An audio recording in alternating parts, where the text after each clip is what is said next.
This is Jocko podcast number 368 with Echo Charles and me, Jocko Willink. Good evening, Echo. Good evening. It was another day. We had been here just over 3 months, and it was already a historical deployment. The task unit was well known by everyone in Ramadi. We had pushed the envelope and taken huge risks to aggressively destroy the enemy, who was ruthless and evil. They killed innocent men, women, and children, beheaded local tribal leaders, and implanted roadside bombs that killed and maimed American soldiers and Marines. We had already killed well over 100 of these demonic enemy fighters, and in doing so, saved hundreds of American soldiers and Marines.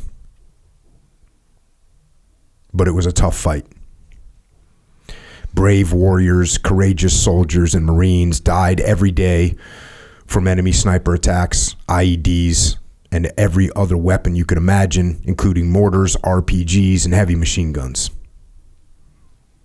Valiantly, these brave soldiers and Marines fought on, day after day, week after week, month after bloody month. We had also suffered some casualties, the most serious of which was Cowie, who had been shot in the leg, severely wounding it during one of our first operations. Even as he lay in bed, his leg torn apart from hip to knee, not knowing if he would ever walk again, he pulled me in close and whispered to me so the doctors wouldn't hear, "Please let me stay, please." He wanted to be with his brothers. Our other casualties were relatively minor. We were blessed, especially when compared to some of the other units that we were there with, who had lost dozens of men. One Army battalion had arrived and lost 7 men during their first 36 hours worth of patrols. Another Army company had lost a third of its strength in 5 months of fighting. We had been lucky, blessed and lucky. Aggressiveness on the battlefield certainly helped our luck. We fought hard and brought destruction to the enemy. We forcefully pushed into areas where the enemy was in control. We went in where a quick reaction force might not have been able to help get us. The enemy was not ready for this. They had not been attacked so boldly and mercilessly. We snuck in at night off of boats, or in the day with conventional forces. We hid in buildings next to their strongholds. We killed them as they slinked towards our positions. We surrounded their neighborhoods without them knowing, and killed them as they prepared attacks on American troops. The American commanders knew this and loved the SEALs because we were helping to keep their brave men alive. Our aggressive tactics and high number of enemy kills earned us an incredible reputation. The soldiers and Marines thought we were unbelievable on the battlefield, efficient killers that had barely taken any casualties. We were indestructible killing machines, there to save our fellow Americans and destroy the enemies of our nation. That was their impression. But there was fear. Self-preservation is a natural instinct and is very powerful. Fear is one of the most important tools for self-preservation, and it exists on some level in every man. But this fear was overcome by courage, camaraderie, and faith. Marc was one of the greatest examples of these qualities. He showed his courage consistently by leading from the front, always in the front of patrols, ready to fight and defend his brothers. His camaraderie was always evident as he joked with everyone, smiling and laughing, even as he was about to walk onto the battlefield, and even on the battlefield itself. He was truly loved by all. Finally, the depth of his faith was immeasurable. He had an unbelievably strong relationship with God, and this was reflected in his love for his family, who were always with him, in his heart and on his mind. Marc's qualities helped soothe the fears of everyone around him. His spirit was contagious, and it spread and comforted all of us. He was a pillar of courage. And so fear was defeated. And mission after mission would result in the deaths of dozens of insurgents and continued success for the SEALs as we, alongside our conventional force brothers, fought to win back the city from the wretched, murderous insurgents. But the fighting was hard. I was in the Tactical Operations Center the morning of August 2nd, 2006. Ryan had been wounded and was already being flown to Balad for further medical attention. We did not know at this time how severe his wounds would be, but we were thankful he was still alive. The city had erupted in violence, and the Army unit we had fought alongside for the last few months was in the midst of a very tough battle. They believed they had identified where some insurgents were located. Leif called me and gave me an update on the situation. He told me their Iraqi army partners were too scared to fight. Then Leif said, "We're going back out." I knew that this was a bold statement, and that violent contact with the enemy was imminent. I replied simply, "Roger, get some." This reply was not senseless bravado. It was a statement of fact, encouragement, and trust. Fact, because there was a vicious firefight, and as proud fighting men wrought with a strong sense of duty, they all knew it was their duty to join the fight, no matter how dire the situation. Encouragement, because we regularly use this term to motivate ourselves and each other during trying times. And finally, trust, because I did not have to question what Leif and his platoon were doing. I didn't need to counsel him on their plan or inquire about his tactical decisions. No, they had proven themselves to be a great combat unit, and I trusted them to perform with honor and professionalism on the battlefield.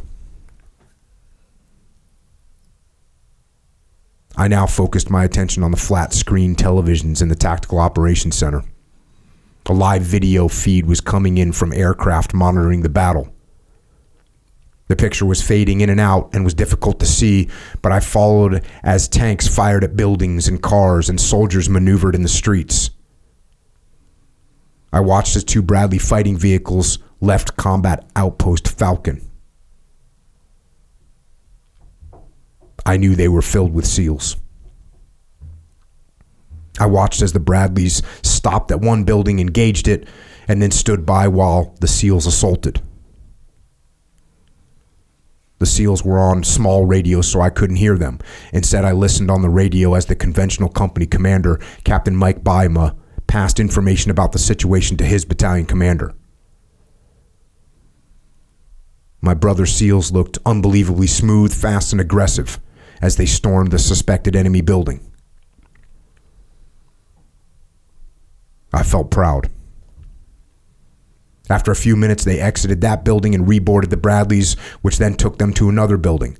I listened as Mike Baima managed the battle space and directed forces.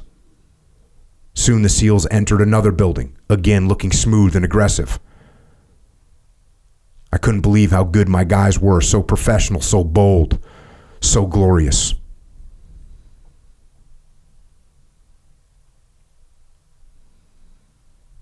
Then, a minute later, I saw 2 SEALs carrying a motionless man quickly out of the building. My heart sunk. "We have a man down," I said to the Tactical Operations Center. "Maybe it's an Iraqi soldier," someone suggested. "No, they had no Iraqis with them. It's one of ours." The room got extremely quiet. I focused on the radio and listened for details. Mike Bimo's working to get the casualty to Charlie Med, the medical facility on Camp Ramadi. I still couldn't hear Leif or any of the SEALs. Then I heard Mike Bimo say, I need to get this KIA moved. KIA, killed in action. I gave the River City order, Navy speak for shutting down all external communications. I told the person posting operational updates to stop writing. The Tactical Operations Center watched in silence as the rest of the SEALs finished securing the target building, then left, loading back on the Bradleys. The Bradleys headed back toward Combat Outpost Falcon.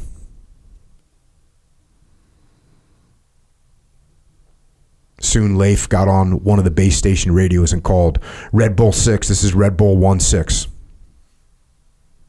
I keyed up the radio. Red Bull 1-6, this is Red Bull 6, go.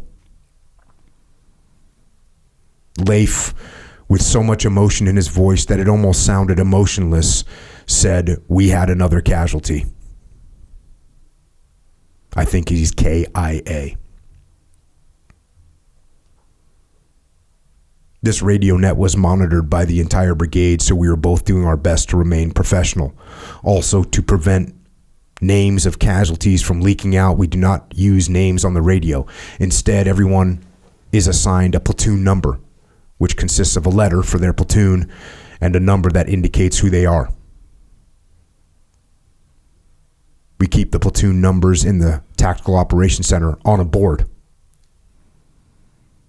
I responded to Leif, Roger, who is the casualty?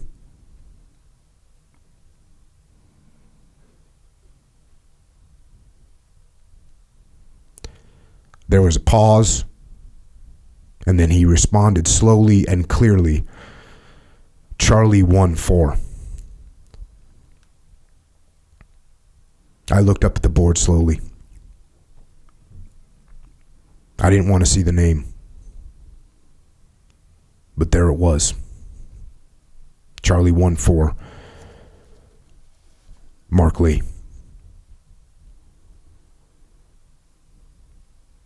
I couldn't believe it. Our pillar of courage and faith, it seemed impossible. I asked Leif to confirm. Can you confirm with his initials? Leif replied, Roger. Mike Lima. Roger. I replied.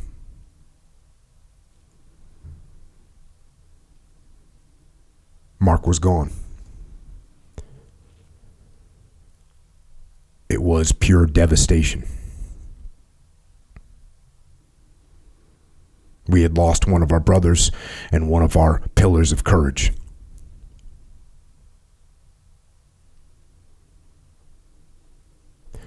Everyone in Ramadi that wasn't actively fighting showed up later that night to see Mark onto the helicopter for his final flight home. It was late at night, and the path from the medical building to the airfield was lined with sailors, soldiers, Marines, and airmen. The forces we worked alongside were also completely distraught by Mark's death. They thought we were indestructible. Now they realized we were flesh and blood like them. Many of them knew Mark. They remembered him. Now they all knew he was flesh and blood like them, but that made his courage and spirit all the more profound.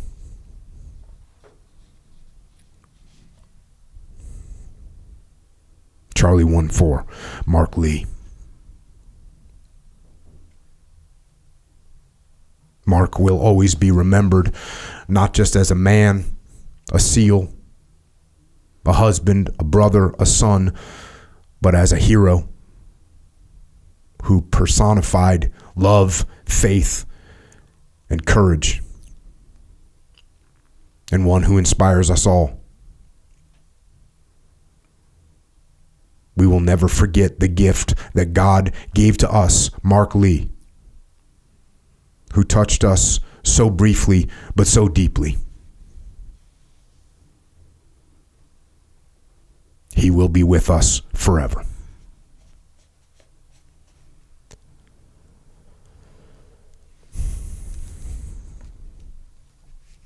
And that is a letter that I wrote many years ago to Marc Lee's mom, Debbie Lee, who we call Momma Lee. And I wrote it to share with her what Marc meant to us and one perspective of what had transpired the day that he was killed. And Momma Lee was unbelievably strong when Marc died. And during our initial calls to her, where we called with the intent of offering her support and sympathy and comfort, it was actually the opposite that took place. It was she who comforted us. It was Momma Lee that was asking, how is everyone doing? Is there anything that you guys need? I am praying for all of you. She was so strong. And she still is. But it certainly has not been easy. The loss of a child is unimaginable to everyone. And yet, somehow, she has endured, and she set an example for all of us to follow. And it's an honor to have her with us here tonight to share with us some of her experiences and her lessons learned, and also to share the story of the warrior and hero that she raised, Marc Lee. Momma Lee, thanks for joining us.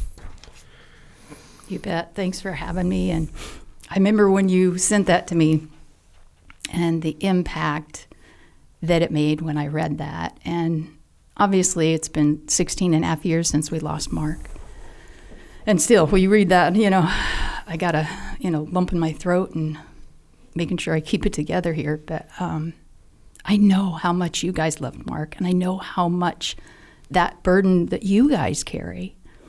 And as you've heard me often say, Marc was my kid who loved to give gifts. I mean, he would spend hours. It wasn't a bag it and tag it, get out of here, check, mission accomplished. He would spend hours looking for just the perfect gift. And he would be so stinking excited when he got that gift. And I remember at Christmas time, he'd bought me a set of gold flatware, not solid gold, but golden color. And it matched my china perfectly. I had a gold rim around my white china. And he was so excited. And he came home and he had it wrapped in the store. And he came home and he's like, Mom, wait till you see what I got for you. I'm like, oh, cool. Thanks, honey. And he goes, you got to open it now, Mom. I'm like, no, put it under the tree. I won't have anything open Christmas Day if you don't put it under there. And he started to rip the package open because he couldn't wait. He was so excited at what he had found, and he knew that it would be something that would please me. And he ripped it open and showed it to me. And I realized after he passed away, he tried to explain the brotherhood thing to me before. I'm like, yeah, I get it. You're close to these guys, but as close as your brother you grew up with for 28 years? He's like, yeah, Mom, that close. And I joked and I said, well, let me remind you, I didn't birth them, so they really can't be your brothers. And we left it at that. And I had, 5 of his friends. I mean, you guys were all still deployed, but some of his swim buddy and some others that first week, when he had been killed, that were in our house. And I saw, oh my gosh, they love Marc as much as we do, and they're hurting just as bad as we are. And I remember, I think, the first time officially that I had told the Charlie boys was I had met with President Bush in October of 2006. And I was telling him all about you guys. I had the team picture there, and I remember even saying, and Jocko Willink's there. He goes, well, I've heard that name before, Jocko Willink. And I'm like, who's this Jocko Willink guy? That, even the Admiral, when we went in the day before the funeral, was, talking about Jocko Willink and that you were crucial in getting the Silver Star Award for him. And typically that takes a while, and yet we had it for the funeral. It was presented posthumously to us. But my final gift was you guys. And he intended for me to open that immediately and get to know you guys. And that's why when you're deployed, it was, we had phone calls. It wasn't just that first one, we emailed back and forth. I got the team picture and I put names on it so I could learn the faces. So when you guys came home, and that was Marc's final gift to me. And I knew it was a special gift in the beginning. But man, it is a priceless gift that you guys have been to me and to our mission at America's Mighty Warriors. And I love you guys and so blessed to have you in my life. So, and I know sometimes that gift is a little bit more than you want from time to time. When it was the timing of things, the way things happen, General Brown, who is the SOCOM commander, so he's the 4-star general in charge of all of special operations, he came to Ramadi on August 2nd on a VIP visit. He was touring all of the troops, the special operations troops around the world, and he came to Ramadi on August 2nd. He got there probably around lunchtime, and he stayed, and he actually was one of the people on the flight line. And I had worked for Admiral McGuire, and Admiral McGuire, General Brown had left, and then he had sent an email to Admiral McGuire, and Admiral McGuire forwarded the email to me. And it was a beautiful email, and he basically described the situation of what he had seen of, the hundreds of soldiers and Marines that were out lining the runway or lining the pathway to the runway. And, it's dark outside, there's chem lights along, and it's in a war zone. And he asked the question, he said, all these guys are out here, and this guy who we told him about Marc. We told him as much as we could in a couple hours that he was there. And General Brown basically closed out the email with, where do we get such young men? And I think that's, a great way to start off trying to figure out how you raised Marc, where he came from.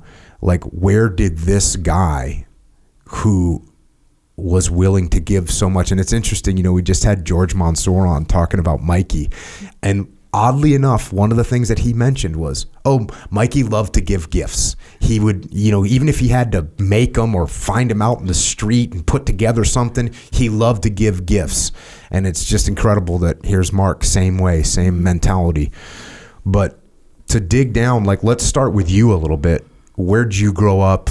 What did your parents do? What was going on with your life before Marc came?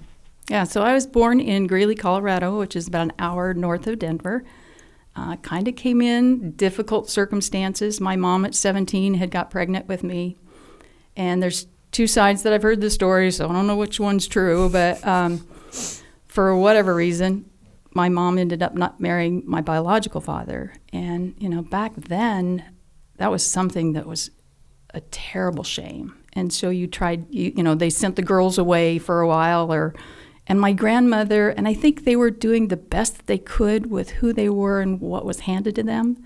But my grandmother, wanting to protect my mom and have me not born out of wedlock, had my mom marry her boyfriend.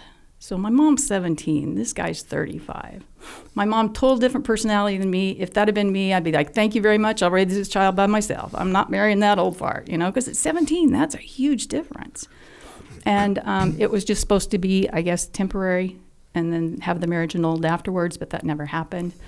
He was a police officer for the city of Greeley, and I didn't know any different as a child. So wait, did your grandma give away her boyfriend to the... Yeah.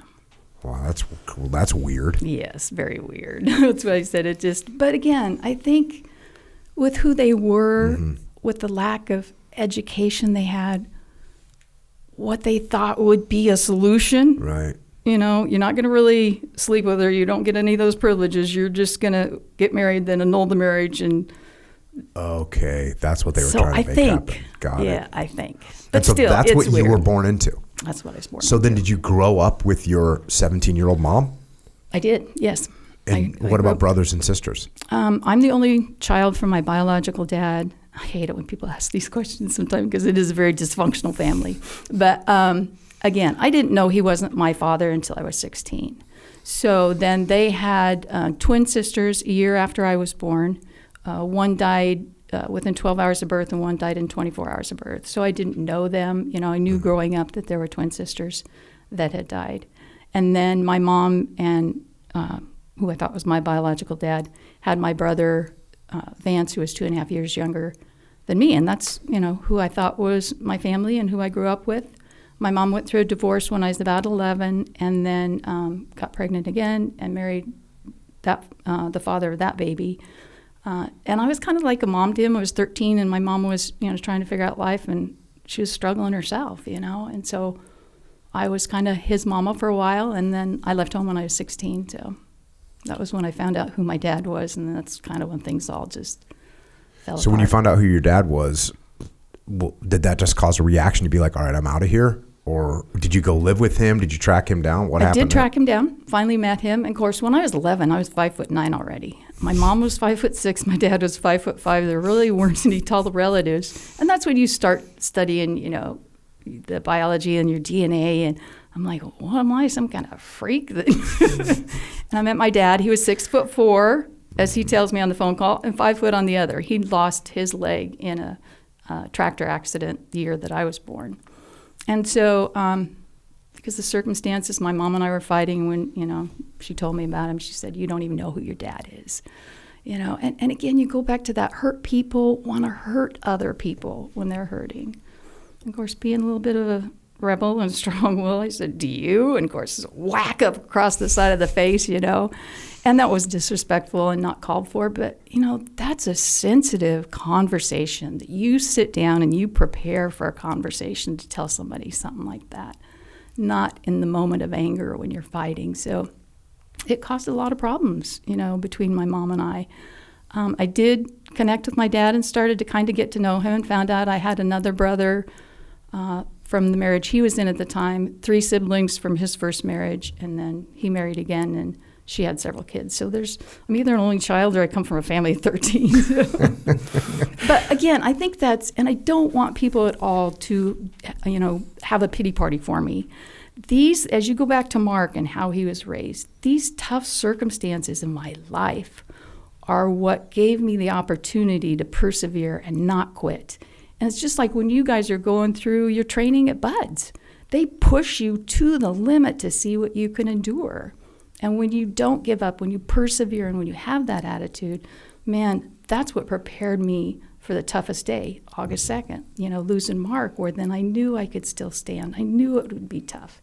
But those tragedies and trials that you go through in life. I loved school, got good grades in school, I was a cheerleader in school, so I had a blast. I loved school. So when you were 16, where'd you move out to? I went and lived with an aunt. And then, but you're still going to school. Still going to school. You're getting good grades. Still getting good You're grades. on a good path. Yeah. Are you thinking about going to college? What you thinking about for your future? I didn't have real big goals at the time. I did get several scholarships that I turned down because I just wanted to be a wife and a mother. The school that I went to was, a very poor part of town. I was one of the minorities. It was primarily Black and Hispanic in the school. And I was one of the oldest at 18. I got married just weeks after I turned 18. I was one of the oldest to not, latest to get married or have kids. That was what our problem was. What was the population in your high school? Was it like a small town? It was small. Well, no, it was in Denver. It was a suburb of Denver. Oh, okay. There was probably 300 in the total school. But everyone's just getting married. Well, or getting pregnant. Getting pregnant or getting married. Having babies, yeah. And you get married when you're 18 years old? I get married when I'm 18. And is this Mark's dad? This is all my kids' dad, yes. So married at 18. And who was this dude? He was, played on the football team. He was 2 years older than me. Because I didn't have that father figure growing up that really gave me love, I didn't know what love was, and I just wanted to be loved. And so, some of those things I interpreted, sexual relationship as love, which it wasn't, but that was the first time. He used to walk 3 miles to my house every night to come see me, which I walk 5 miles a day, so I guess 3 miles isn't that big a deal. But back then it was. I was like, holy cow, that's And I was like, okay, that's got to be what love is. And my mom forbid me to marry him. Like I said, I'm strong-willed, and you don't forbid a strong-willed person to do something, because that just pushes them to prove to you. And literally, as a rebel, that was the reason that I married, Intended for it to be for life, really thought that that's what would happen. So had he graduated from high school already? He had graduated from high school already. And what was he doing for a living? At the time, I don't remember what he was doing for a living. He had been in trouble, and back then he was a Marine, and because he'd been in trouble, they're like, here's your option. You go to jail or you go in the Marines. And so I didn't know the extent of all of that, that was the reason that he was in the Marines. But I think he had just recently, that would have been in 72, so probably just recently got out of the Marines. And so we married, had my first son, Christopher, when I was 20, and had my daughter at 21. And alcohol was something for him he was an alcoholic, but Dr. Jekyll, Mr. Hyde, when he drank and was very abusive and finally tried to kill me. And at 23, I said, mm-mm. And I think for me, my self-esteem was so bad back then, I felt like I deserved it. And I don't feel ever that that's the circumstance. I think the only time a guy should ever hurt a woman is she's trying to kill him, and he's defending himself. But so it was some tough, crazy times, and I was going to persevere and show my mom I could make this work. But when it came to that point, he used to, he'd act like in the beginning, like he's going to throw a punch at me, and he'd get right to my face. And then he'd bring his hand up to his nose and itch his nose. And he did that to Christopher at 3 years old. And I think that was, for me, the holy crap. Maybe I deserved it, but my kids don't. And so it was at that point, that I finally said, and we separated. We were together and apart and together and apart and together and apart. But at that point, I was like, I am done. This is not happening again. And because of all the violence in the marriage, the day that I filed for the divorce, it was final. And I found out 2 weeks later I was pregnant with Mark. And they heard 2 heartbeats the entire time. This was not when they did ultrasounds, to find out early on, where the health of the baby or the sex of the baby. But they always heard 2 heartbeats. You knew Mark. I was like, okay, that's why they thought he had 2 heartbeats. But again, what a blessing. And it's such a dark time in my life. And you talked about his humor, and the joy that he had. And even from a young age, such a smiley baby and giggly baby. And he would tell these knock-knock jokes. He was probably about 4. And oh my gosh, Jocko, they were so bad.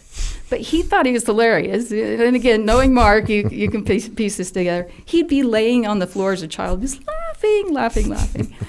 And you couldn't help but laugh at him, laughing at himself. And so then he thought he was really good.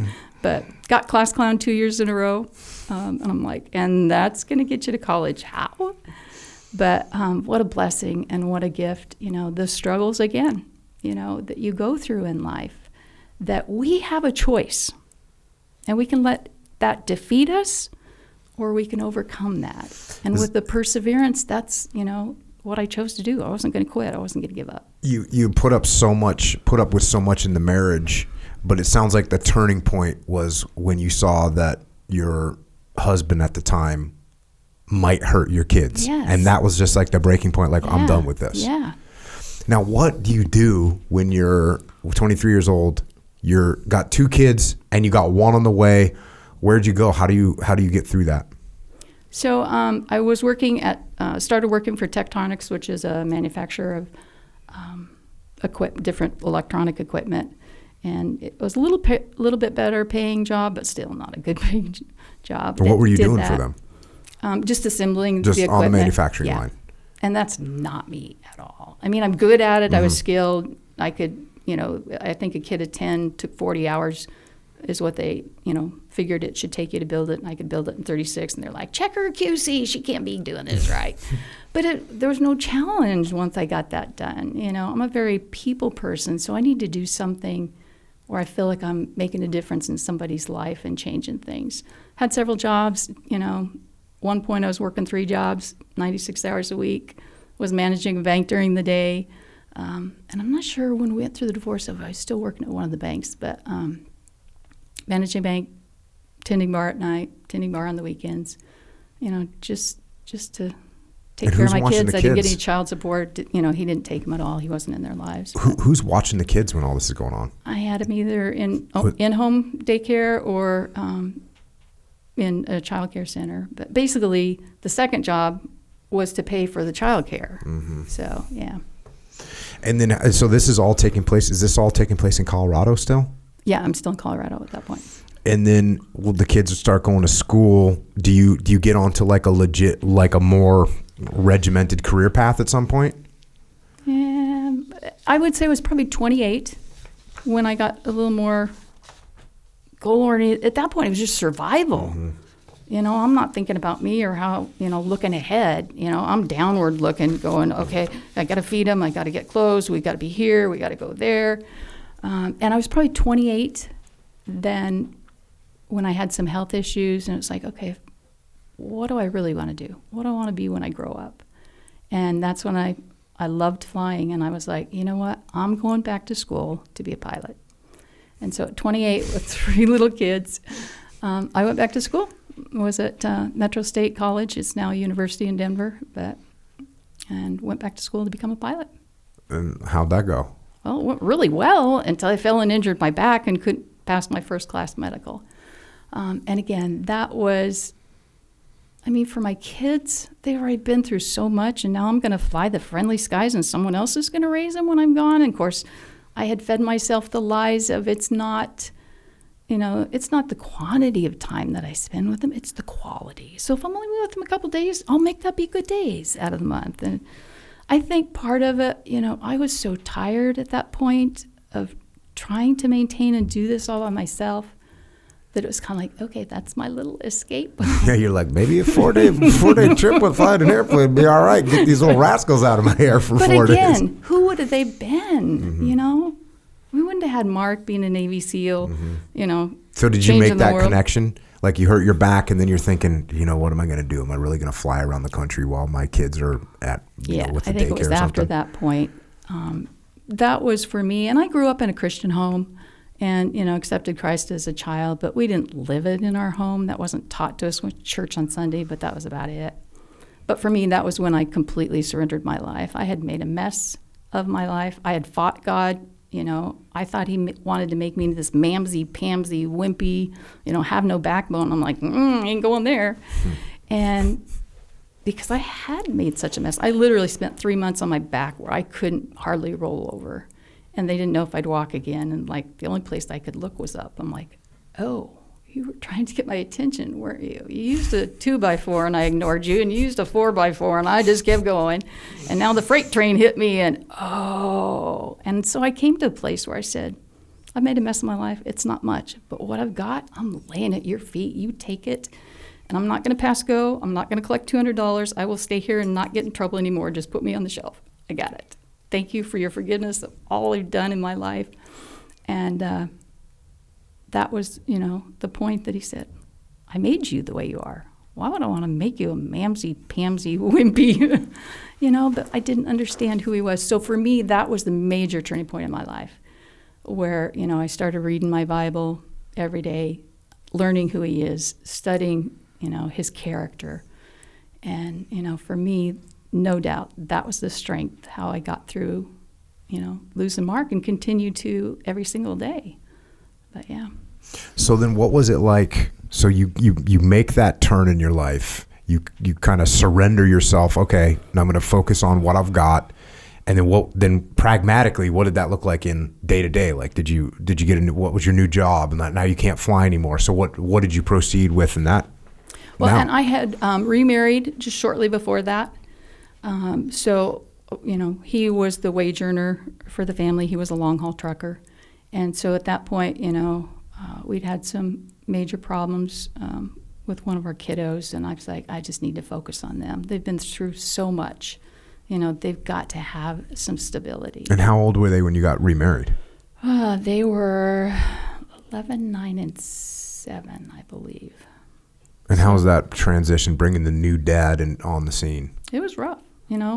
Christopher, my oldest, he'd been the little man, and he struggled and felt like because he wasn't the little man anymore, he wasn't loved. And so, oh man, we had some crazy stuff, that we had to work through. And so at that time, I really tried to focus on being a better mom, helping them and supporting them. Then we moved to Oregon. My mom had a preschool and kindergarten there. And so, I started working with her. I've always loved kids. And she basically did kindergarten, first grade, and second grade, so private Christian school at the beginning ages. And I started a preschool program for her there, and then eventually ended up purchasing the school from her, and that's where, my mission was these kids and loving on them and, helping their parents raise them and be the best they can, when the parents couldn't be there. I still 100% believe if parents have the opportunity to be home with your kids, I know a lot of them can't, but make that sacrifice for, one of those parents to be there, because I think they turn out so different. And people are like, oh yeah, I'll be there in the beginning years, I'll stay home. Well, they need you the teen years just as much as they do in the beginning. But I understand, excuse me, not everybody has the, ability to be able to do that.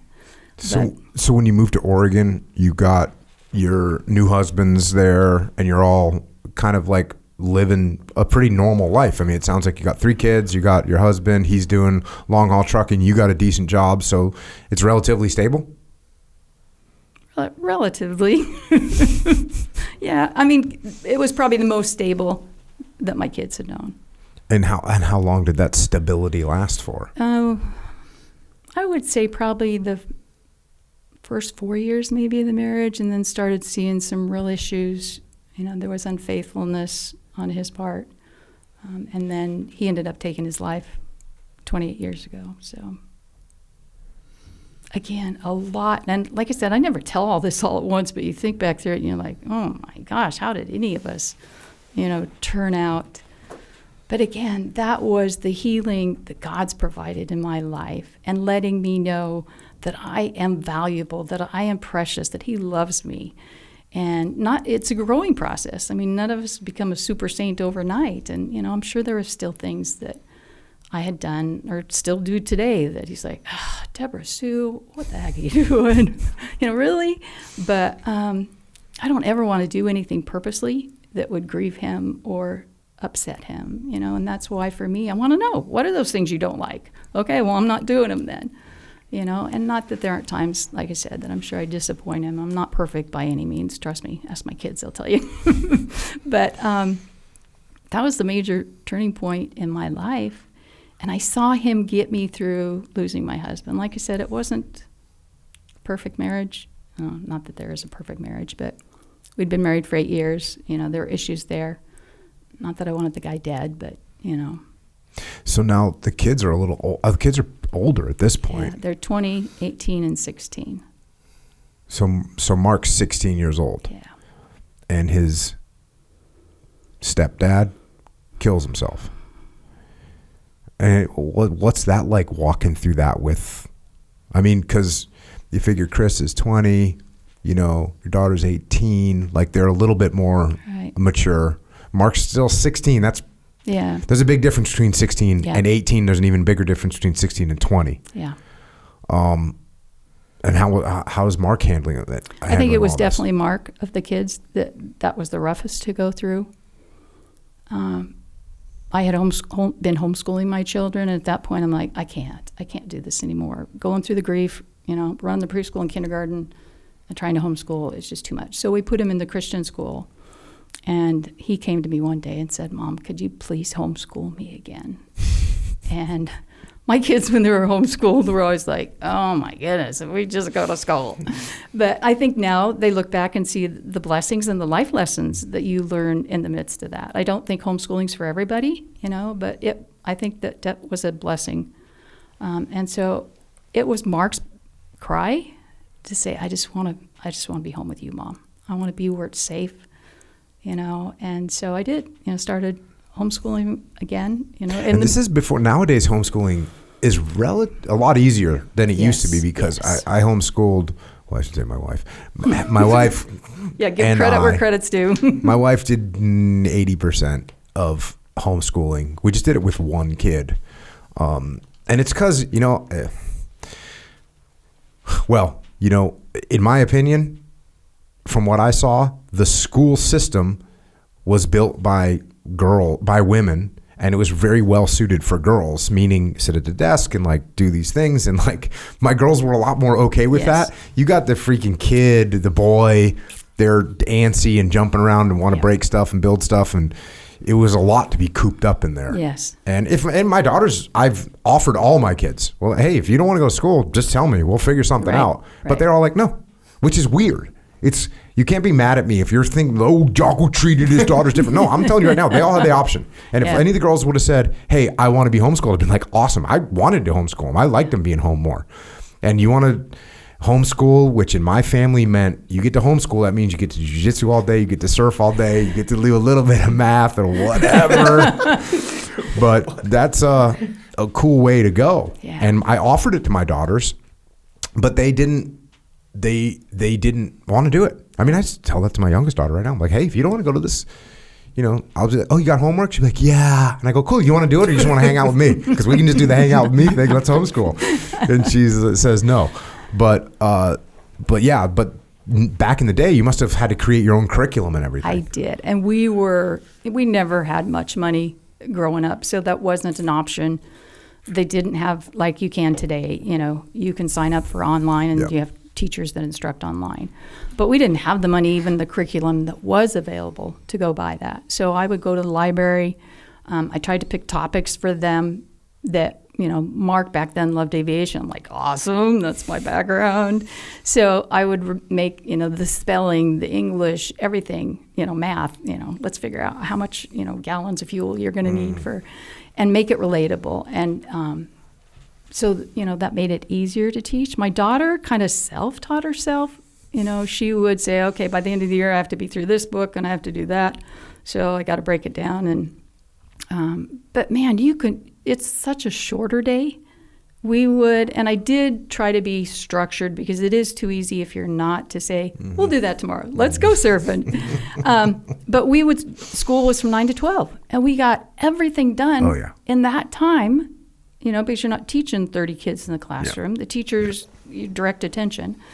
And then they could go have jobs. They could go, be involved in sports and athletic. Mark played soccer, at the local high school, because you could do that. You could take the extracurricular activities and participate in those. And so Mark played soccer at our high school. And when you hear about so Mark's, his first dad, or his biological dad's not around, his stepdad comes in, he kills himself. Like you can almost formulate in your mind, and there's not much money and there's like stuff going on. You formulate in your mind this picture of this guy who must be, kind of closed down, kind of angry, kind of rough, and not at all. And it's just the absolute complete opposite. And so that was just always the case, like from birth. Yes. Because Mark lit up a room. He was always laughing. Like you couldn't suppress his happiness. Like no matter how hard you tried, it was coming out. And so it kind of reminds me of what you're talking about. When you're telling me that you at some point in your life were sort of felt like you needed to be meek and mild, it's hard for me to comprehend that, knowing you. And then you look at kind of the burden of life that was put upon Mark, and it's hard you just can't suppress his just personality. Yeah. It's unsuppressible. Yeah. And so it was always like that. Yes. That was just who Mark was. Yeah. And I think, that's who God designed you to be. You can't be a class clown if that's not in you. You could try, but it's not going to be back-to-back champion of class 2 years, junior year and senior year, which is no surprise at all. So who's he hanging out with? Who, because he's homeschooled. So is he going to play sports at school? He's playing sports at school. What sports very is he active playing? in our youth group. He was a soccer player. Just soccer? Came Anything home, else? Nope, just soccer. Came home his freshman year, and he's like, "Hey, Mom, I'm going to be a professional soccer player." And I'm like, and I always told my kids, you put your mind to it, you can do anything you put your mind to. And when he came home and told me that, I'm like, ruh-roh. Mark, you've never played soccer in your life. We didn't have the money for them to play, Little League or Pee Wee, or he literally had never played soccer. And because we homeschooled him, it's not like you did it in, PE class. And I was like, oh, but this is what I've taught him. I'm like, all right, we'll get you, enrolled in the high school at soccer. And okay, let's do this. And that was after my husband had passed, so there was a little bit of money to at least, pay the fees and get him in the program. And it was his coach was our youth pastor at our church and good family friends. And after the funeral, or maybe even at the funeral, Chuck had said, oh my gosh, he was probably the worst soccer player he'd ever seen in his life. And Mark did his freshman year, got most improved player. Granted, if you're the worst soccer player in the world, you don't have to go too far to get most improved player. He became the youngest soccer coach that high school had ever had, and was in fact trying out with the Colorado Rapids national team out of Colorado. And the night before tryouts, blew out his knee, had to come home and have surgery, tore his meniscus and his ACL, had half his meniscus removed, which we had in the refrigerator forever. Okay. Because we wanted to show everybody. But finally, I'm like, Mark, throw that away. Somebody's going to come in and think that's something to eat in there. Yeah. But, and even missing those parts of his body, still became a Navy SEAL. But it was really cool. Probably 3 years ago, the Colorado Rapids reached out to me and they said, we want to present you Mark's team jersey. We know he'd have made the team. And so got to go up there, and they had fireworks for him. They showed 2 different videos, 3 minutes long, about Mark, and just honoring him. And I was like, Mark, you got your team jersey, buddy. So, yeah. So, determination, definitely one of his characters. So he's going to high school, but he's homeschooled. You're teaching him, which means he's getting straight A's. I mean, I hope, right? Yeah, no, he wasn't getting straight A's. He was having a little hard time focusing at the time, granted. My kid got straight A's when he was homeschooled. 100%. Easy No, dad. I was probably harder on them than I would have been the kids at the school that were going through it. So, but he's playing soccer. So as he's, freshman year, sophomore year, junior year, is he starting to think about going to college? And is Christopher already in the Marine Corps? Christopher's not in the Marine Corps yet, okay. But he's living in Colorado. And then Mark had decided, he was going to go to college. He wanted to be a youth pastor. So he went down to the Master's College. Is that that's in California, yeah, it's isn't California, just north of L.A., Santa Clarita. And how's that for him? It was good. He loved it. He was doing great, playing soccer for them there. And then after his first year, when he was home that summer and he did construction work, oh my gosh, they would say, that guy will carry 3 sheets of plywood all by himself up the stairs. But and if you know Mark, he's built, big guy. That's why he got the big gun. But so to see him, do those things and carry on, and the determination was pretty amazing. So he's going to college. I mean, it sounds like this is, as far as I'm concerned, like you raised a kid. They're now going to college. They got into college. They're playing soccer. This is like a big win for you.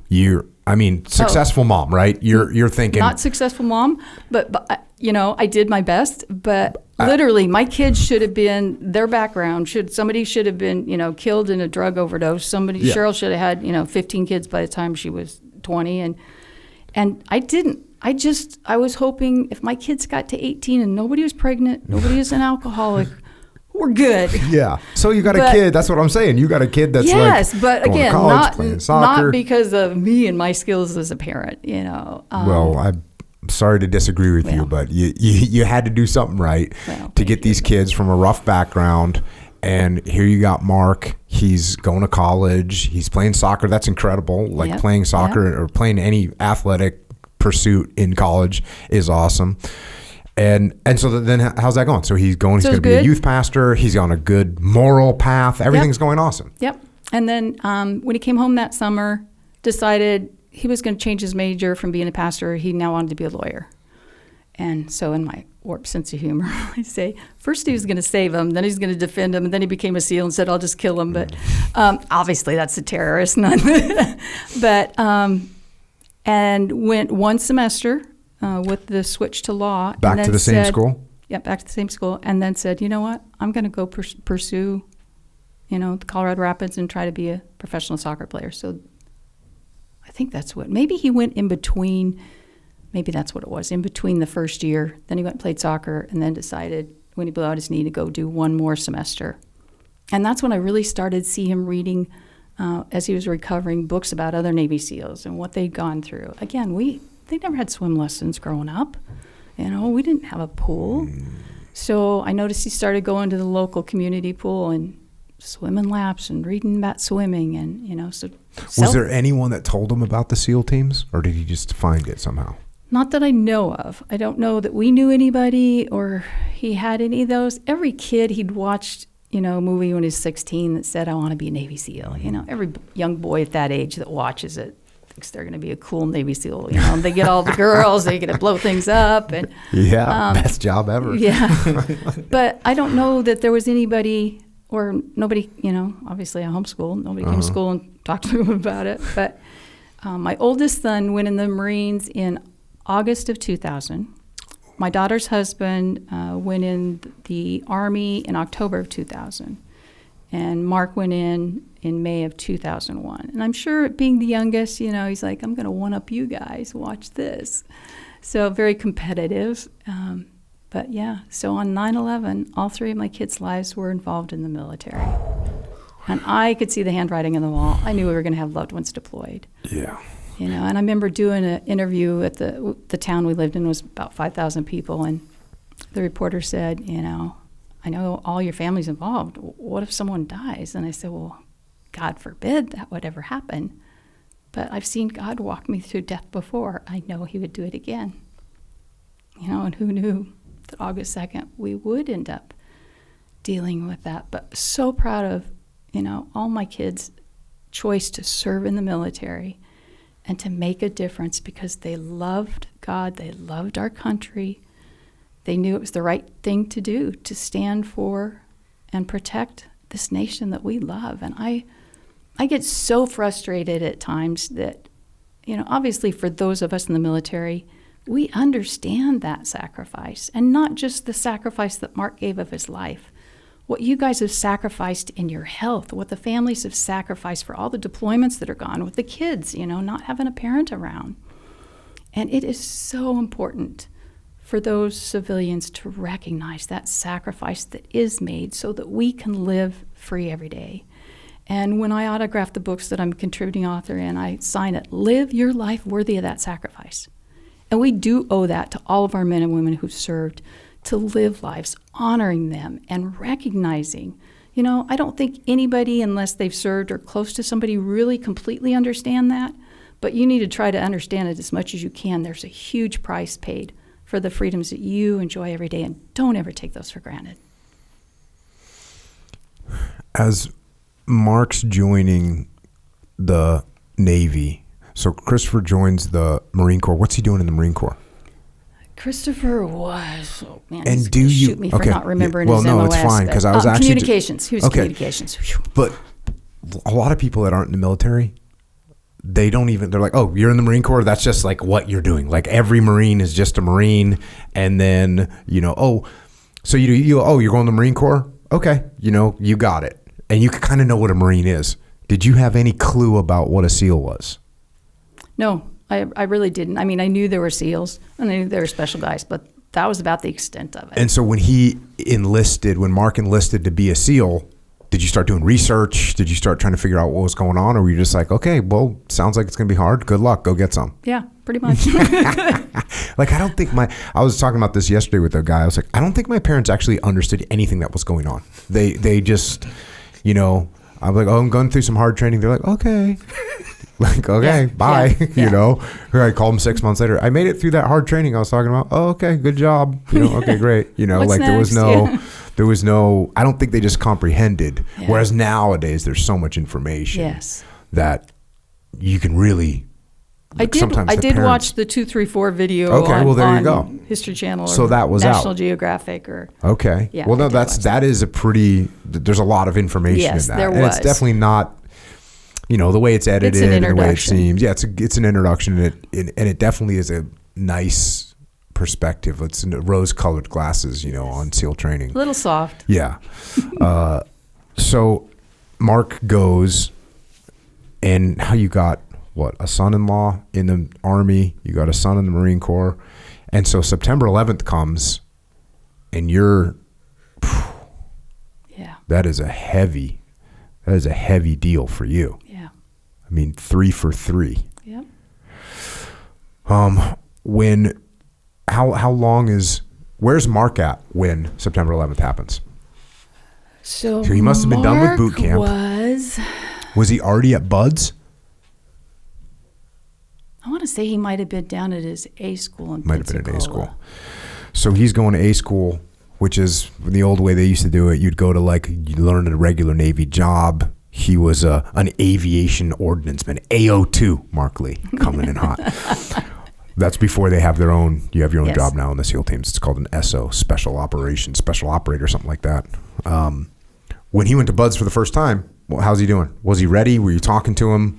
He was good. His mindset, again, looking back from that side of it, I felt like his mindset was good. He was determined. He was gonna do this.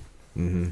And he, on Thursday night of Hell Week, so just the point, he was an hour away from being rolled forward. Mm-hmm. They had done med checks on him. And he had pneumonia, and he had pulmonary edema. So he had water in the lungs and water outside the lungs. And they pulled him from training. And even then, he was like, no, I got this. I can do this. And they said, no, we lost a guy 2 classes ago. Exactly. We have to pull you. And so, as you can imagine, very devastated, that happened. He had to start all the way back at the beginning, wait for the next class. He was picking up trash or doing something in between and, very frustrated, but he's ready to go at it again. And then that was class 239 that he started in. Then 240, he started over again and got to Hell Week. And Monday night of Hell Week, he called me and he said, hey, Mom, I'm DOR'd, which dropped on request. He rang the bell. And I'm like, and the joke story is, I'm like, yeah, whatever. I know how bad you want it. There's no way. So what else is going on? He goes, Mom, I'm serious. I rang the bell. I'm like, Mark, knock it off. This is not something you joke about. He's like, Mom, it's Monday night of Hell Week. I wouldn't have privileges to call you if I was still in Hell Week. And I'm like, oh, I remember that from before. And of course, when you ring the bell, then you still owe the Navy time. Mm-hmm. You don't just go back home and get a new job and move on with life. Yeah. Note to anyone that's listening that thinks you might want to be a SEAL, just remember, if you don't make it, which you probably won't, and I know you don't think it's you all don't think it's you. You think that, I'm not going to be the one that quits. Everybody thinks it's someone else. But most likely it's you. And I guess I've heard some people say, you actually know. You actually know if you're going to make it or not. I don't know if that's true or not. I know I was going to make it. I'm not saying I was cocky. I wasn't too cocky. I was still worried. You're worried. You're like, damn, I could fail something tomorrow, and that could be that. And so that's why you're paranoid. Push even harder. I was paranoid the whole time. But I was, I had a pretty good level of confidence. I know I'm not going to quit. So just keep that in mind. So Mark, and this is also good to remember, Mark quit his first time through. He did. And instead of being like, okay, well, I'd give up forever, he's like, okay. So how long, when you talked to him that night, was he, what do you have any idea what drove that decision? He had met a gal and fell in love, and she felt like this was not conducive to family life, which agreed. Okay. It's tough on family life. Once again, anyone that's listening, yes. You think you might want to do this job, postpone the ladies. Postpone the ladies. They're not going to help you get through this. There's very rarely. Yeah. So let's hold off on the ladies until you get done. Then you can go and find yourself stay a girl. Stay so focused. Mark meets a girl, And he's a freaking romantic dude anyways. You know what I mean? He's kind of like a hopeless romantic, and I'm sure that was kicking his ass too. And he's, pretty good looking. Yeah. I can't judge that because I'm a man, but I'm sure if you ask a bunch of women, they would make that judgment that he's handsome. And kind of jacked too. He's kind of a jacked very dude, much so. Which is good to be. So when you're talking to him, he's like, I met this girl. Did he have immediate regret? A lot of times people quit, they have immediate regret. Was he like, no, I think I made the right call? What was his attitude? Yeah, no, he was sent to Virginia Beach, was assigned to the USS. I always have to stop and think if it's Enterprise or Eisenhower. Uh-huh. And it was in dry dock. Okay. So he was sent to the Army base there to drive a shuttle bus for them. I have a picture of him with his head on the steering wheel, like, oh my gosh. What did I do? He's gone from being Navy SEALs now and picking up people on the base on this bus. And hating life. He was not happy. And I remember him calling me and saying, Mom, I screwed up. I'm like, what'd you do now? He goes, I shouldn't have rang the bell. And I said, you're positive? Have you prayed about this? He goes, yeah, Mom, I need to go back. I said, then you need to get your butt back there. You need to do whatever it takes. If you're sure this is where you're supposed to be and where God wants you, do it. And it took him about a year. He had to meet with officers. He had to do extra PT. He had to write essays. I mean, the evals and stuff, and rightfully so. Yeah. How do they know? You've already quit once. How do we know we get you back there and spend all this money training you and you quit again? So he really had to prove himself, and he did, and ended up being in running for the Honor Man. And I remember he called that night and he goes, Mom, I didn't get Honor Man. And I'm like, Mark, you got your trident. But I get it. I'm competitive, Yeah. But, yeah. Did he train more, or do you think it was just the mindset was there? What happened to the girl, by the way? She's still in his life at that time. So, but he just realized this is what I'm supposed to do, and like I told him, if you're not doing what God designed you to do, you're going to come home and kick the dog, and your wife, you're going to be fighting all the time, or your girlfriend, or, you need to be where you're supposed to be. And so, and again, they're in Virginia Beach. I'm in Arizona at this time. So I didn't see a lot of that extra training. I'm sure he had to do extra training, nor was real familiar with what was going on with their relationship at that time. But, did he make it through? Do you know if he made it through, like straight through in the second time he went to Buds? I think he made it straight through. I think there was one pool comp maybe where they let him do one more time. That'll get you. Yeah.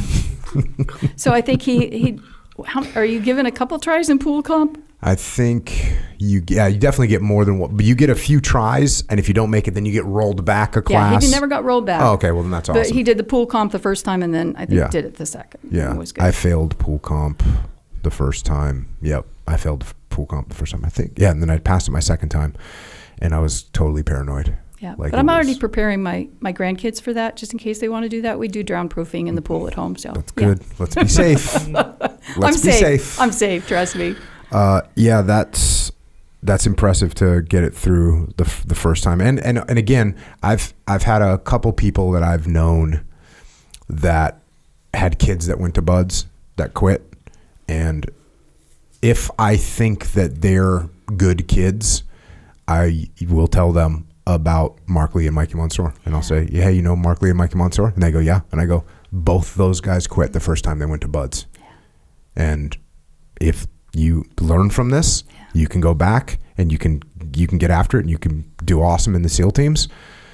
Or if it's not for you, then just accept that and go do something else, which is perfectly fine. Yes. It's not a job for everyone. There's different personalities and there's different things. It doesn't make you a bad person if you don't make it through SEAL training. It just means that you weren't supposed to be a SEAL. Go be something else and do something else cool, which is fine. But like you said, if that's what you really think you should do, and I'll tell you another thing to watch out for, everybody, if you're listening to this and you're thinking this might be the path for you, this is like when this is during the war. There's no war going on right now. The second chances that were fairly common are not that common right now. And if you quit right now, people are like, okay, well, you don't really want to be here, and that's that. So if you go, don't think that there's a second chance. Don't go into it with the attitude that there's a second chance, because likely at this current time, there's probably not going to be a second chance for you, just because there's no war going on. I mean, you're talking, this is 2004, 2005, like we needed SEALs. And so those slots were more open. So did you come out to graduation? I did, yep. Came out to the graduation, and one of my favorite pictures that I have was Mark and I on the O course after he graduated. Oh, yeah, I've seen that picture. Yeah, love that picture. So he got his trident at graduation, yes. right? Okay, so this yes. is the old way. You didn't get your trident at graduation, you went to a team. So he got his trident at graduation, and now he gets assigned to SEAL Team 3. Yep. Which to you, that doesn't mean anything. You're just like, oh, SEAL Team 3, sounds great. Nope, now it does. The best team in the world. So you're like, okay, he's going to SEAL Team 3. And how fired up is Marc at this juncture? He's pretty fired up. Yeah. I mean, think about it. After going through 3 BUD/S classes, you've finally done it. You're successful. There's a mission. You're going to be deploying soon. That's what he trained for. Yeah. He trained to make a difference in the world and, to get rid of the evil that's out there, for our family, for America, for everyone that lives here, because he knew it was the right thing to do. Yeah. Sometimes people think, or their perception is that someone will change, BUD/S will change them. Some people have the attitude that like, no, they didn't change the person. They just got rid of the people that weren't that way in the first place. What did it look like to you with Marc? Yeah, I don't think it changed Marc. He's always been the determination when he puts his mind, talk about soccer, coming home saying, I'm going to be a professional soccer player. Then he followed through. It didn't just happen because he didn't do the hard work to make it happen. I can remember him on Saturdays. We got a ball machine that would shoot the balls at him so he could, practice dribbling or heading it and he'd be out there for 8 hours on a Saturday. Dang. What 16, 17-year-old do you know that's going to be that determined to reach his goal by giving up his Saturdays to be able to do that? And so that's who Marc was. I don't think it changed him. I think there's some things that might have, habits that he developed maybe a little bit different, but it didn't change who Marc was. Yeah. Yeah, and again, like you can just see that he has just an unsuppressible personality of fun, and so yeah, that's not going to change. So when Marc showed up to SEAL Team 3, he actually got assigned to Task Unit Charlie. That's what he got assigned to. And is that the original one he got? That's the original one he got assigned to. So he got assigned to Task Unit Charlie. So I forget which platoon he was in, but he's either in Echo or Foxtrot platoon. Okay, so he's in Echo platoon at SEAL Team 3, and we're all going through. I didn't know Marc at all.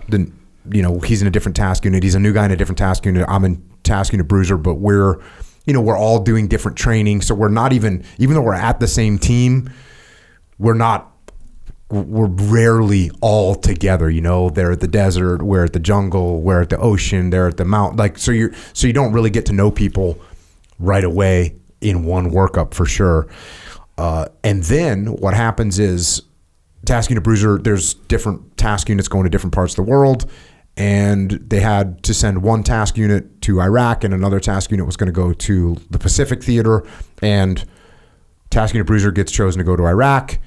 And when that happens, we get an opportunity to bring a couple more guys in from the task unit that was going to the Pacific. And so we got assigned a couple guys. One of those guys is Marc. And Marc shows up. And, so he shows up. He's a new guy. He had some buddies in there, from that were other new guys and whatnot. But, like, you just get a guy that's showing up. And it's probably the best move as a new guy to a platoon or to a task unit. And our task unit was definitely, we were called Task Unit Bruiser, and we were definitely lived up to your name. Yeah, we were definitely an aggressive group of dudes.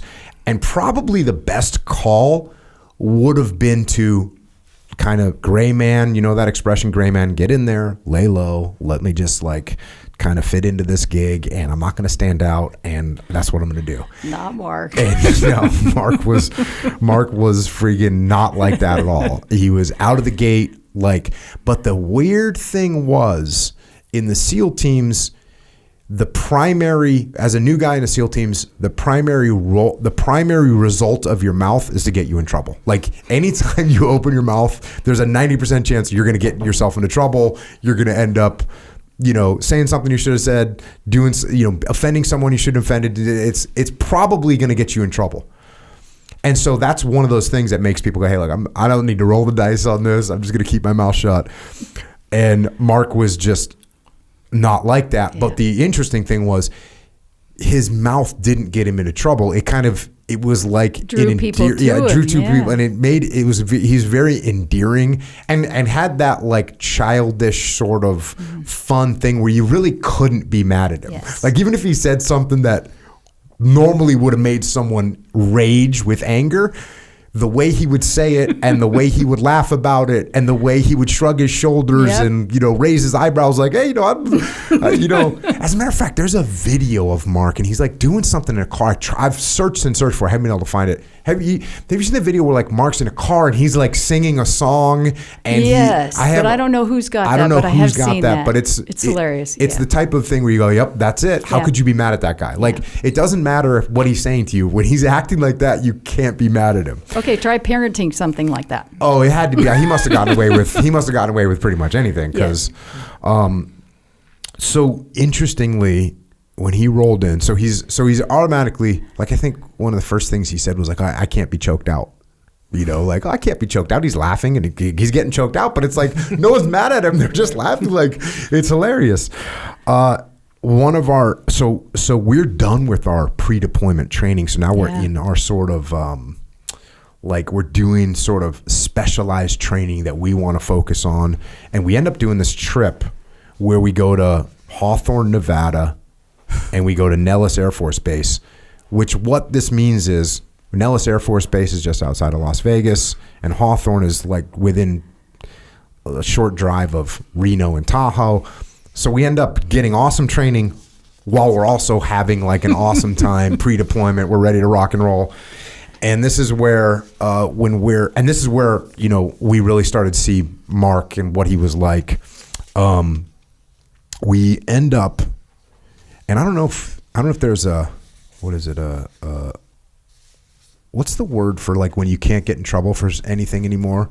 Like diplomatic immunity? Not diplomatic. It's when too much time has passed. Oh, statute of limitations. Oh, yeah. So I don't know if there's a statute of limitations on stuff. Yeah. On my kids say there is. So okay, so I'm gonna assume we're past it. But here we are. We're a SEAL task unit, and we're going to train in these two places. We end up in Vegas, and while we're in Vegas, instead of staying like on the base that's up there, we get like a wing of a casino. We're there and we're training hard, but then at night we're coming back and it's like we got casinos, we got booze and clubs and all this stuff. And this is where really like Marc is just on fire. Well, he's got an audience. He's got an audience. He's like living the dream. And of course, when you're a young SEAL, you're the richest person in the world. You've got more money than you ever know what to do with. And there's some classic Marc Lee lines, which number one, playing blackjack. Like we're all sitting around the blackjack table and playing. And every time the dealer would bust, Marc would just be like, everybody's a winner. And he's got everyone saying this. And it's like embarrassing the freaking dealer. And they're causing all kinds, like legitimately, like pit bosses are coming over. They're like checking him out. Like what's going on here? Then like one time they bring in other dealers. Like they want to cool down the table. Like they bring in a cooler. And Marc would be like, "Oh, they think they're bringing in the Iceman. They think they're going to cool me down. You can't do it." He's like talking this just immense amount of shit to these dealers, and he's just a freaking maniac. I remember, I like come down to the casino floor. And I'm looking like across and I see Marc and he's at a blackjack table and he's like, "Hey, sir." I mean, this is like a public place. "Hey, sir. And I look over and I'm like, "What's up?" And he goes, "Hey, when are the new Cadillacs coming out?" I mean, he's just going nuts, like uncontrollable mayhem, right? And this is what you're dealing with Marc. It's just like this unstoppable, unsuppressible attitude, doesn't care what anyone's thinking. He's just having a freaking blast. And actually, This is when I found out that Marc was married. Well, you found out before we did. I know. And so what happened was, so I didn't know he's married, right? And like we're sitting there playing blackjack, and like guys are starting to peel off and like, hey, we're going to the club because most of the guys are single. I'm not single, so I'm playing blackjack. And so finally I'm like expecting Mark to get up and go. I'm like, hey man, what are you going to the club with those guys? What are you doing? You're going to roll out, you're going to go chase the girls or whatever. Like that's what these guys are doing. And he's like, he kind of like gets a little quiet, which was weird. And he's like, hey, I'm actually married. And I was like, what? He's like, yeah, I'm going to get, we're going to do the real thing when I get back. But like, I got an awesome girl. And he was totally stoked. And that was that, so he was unofficially married at that time to Maya. And he was definitely in love with her, like ridiculous. And that's why he was just content to hang out with the old guy, which was me at whatever I was, 34 or something like that, like the oldest guy in the world. And he was content just to hang out with me and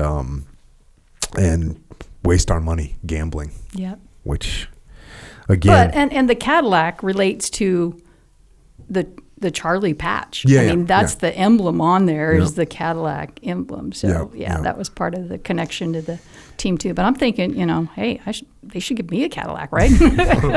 Yeah, they still use that. SEAL Team 3 Charlie team still do. uses that Cadillac symbol, which I think it came from actually the platoon before as the guys that started using it. So that was what it was like. That was the mayhem up there, and this was Mark. Just literally 24 hours a day. Yeah. Because we're going out training, and what's he doing? He's just, fired up, laughing, poking fun of everybody, just doing like whatever random athletic, because he's a really awesome athlete. So whatever random like athletic thing to try and do, he's doing it.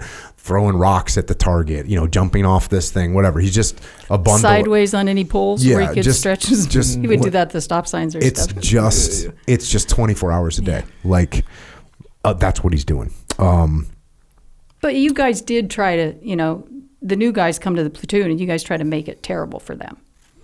And I heard that they tried to do that with Mark, and after a couple of days, you're like, oh my gosh, we love this guy. We can't do this. Yeah. And that you took bets on how long he'd carry the gun with no sling, the big gun. Yeah. Well, that's what I was trying to get across. Like most guys, when they get into a platoon, they're just going to be like, okay, look, I just need to be a gray man. And yeah, you're right. Like the guys in the platoon, the more senior guys, it's just you're just fresh meat, and they're just sharks looking for a little bit of weakness, and then they're going to rip you apart. And whatever's going to bother you, they're going to figure out what's going to bother you. That whatever little name they can call you or whatever thing they can do to you, flick your ear or hide your gear or call you a name or poke you, whatever it is that they can do that they figure out is going to make you mad, they're going to just harp on that thing and make your life miserable. So yes, 100%, that's what's happening. Yeah. And they just can't find a chink in the armor of Mark. Like no matter whatever he does that's stupid, he's laughing harder at himself than anyone else. Laughing at him. Like the knock joke as when he was a kid. Exactly. Yes. Yeah. So it's just mayhem. And he's a stud athlete. So he's carrying his A-dub, his machine gun with no sling, and people are, you're going to need that. It's like, oh no, I'm actually a badass. I got this. Oh, you're a badass? Yeah. Watch this. And there you go. And he's going to carry that pig with no sling. And that's how he's rolling. Yeah. And that's how he always rolled. So that's what we're doing. We actually, then we do we finish those little blocks of training that we're running ourselves. We're getting honed. We are doing a lot of legitimate hard training. We're putting all the junior guys in charge so that they have better understanding of the leadership roles. We're doing a lot of standard operating procedures. We're really drilling those. So we are doing a lot of work while we're having this much fun. We finish up with those little blocks of training. We do our operational readiness exercise, which is like a big training exercise where they have all kinds of cool training assets, and we're out in the middle of the desert. We're on the Army base, Fort Irwin, which is the huge national training center for the Army, and they have entire infantry brigades out there that are doing their training. So that means we're doing interoperability with tanks and soldiers, and it's just really awesome. We had some great training missions up there. And then we're going on deployment. And for deployment, we were supposed to be going to Baghdad. And downtown Baghdad, there was a group of SEALs and Special Forces guys that had been working with the most elite of the Iraqi forces, which is called the Iraqi Counter-Terror Group, ICTF, Iraqi Counter-Terror Force, ICTF.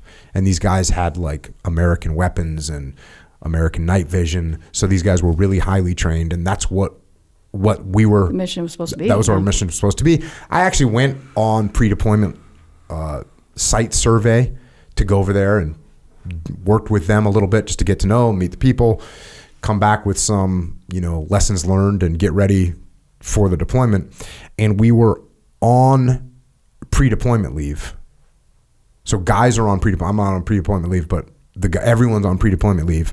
And I get called in by the CO, the commanding officer, and he says, hey, we're going to consolidate all of our SEAL team in the West in Al-Anbar province. And that means instead of you going to Baghdad, we're thinking of sending you to Ramadi. And at this point, everybody knew how bad Ramadi was. And I knew that that's where everybody in Task Unit Bruiser wanted to go. I didn't let on that with the skipper. I played it like, well, geez, sir, that's that's an extreme change. I might need some extra gear and I might need some extra people. You were working it. I worked it. I worked it with the skipper, and he, gave me some good stuff, and that's what we did. We ended up going out there, and I don't think Mark. I don't think we even told the guys because they were on pre-deployment leave. There's no means of transmitting classified information to them, and so I don't think we even told anybody until everyone came back from pre-deployment leave, and we just brought everyone in like, hey, we're not going to Baghdad anymore. We're going to Ramadi. So I don't know. Did you know where he was going? I knew that he was going to Ramadi, but I don't remember now that you mentioned that because he came home before he deployed. Yeah. And his birthday's in March, and it was you guys deployed, I think, the end of March, beginning of April. Yeah. And so he was there for his birthday, and I had taken him we're just down the street from where the Rangers and the Royals do their spring training. And so I'd taken him to a baseball game and had, after the 7th or 8th inning, on the marker board, they put, happy 28th birthday, have a safe deployment, love ya, Mom. Nice. And, in the game, I'm like, hey, Mark, look. And he's just, nonchalantly drinking his beer and acting like, oh, well, okay, whatever, no big deal. But the guy said when he got back, he was all like, guess what my mom did for me? But I remember when he was getting ready to leave and pulling away, Maya came with him. And as they were pulling away, I looked at my older son, and I said, man, I don't feel good about this. And I am not a worrier or a fretter. That is just not my personality. And Christopher was the same way, and he looked at me and said, neither do I, Mom. And it's not like every day that a black car pulled up on my street that I'd be like, oh my gosh, it's today the day. I mean, I prayed more for Mark than anything I've ever prayed for in my life. But at some point, I did know he was going to Ramadi, and I'd been watching the news. I knew Ramadi was, as you guys say, the hellhole of Iraq, or the worst piece of real estate over there. But I really, knew that it was in God's hands, whatever the outcome was. But I think we all felt like you guys were invincible.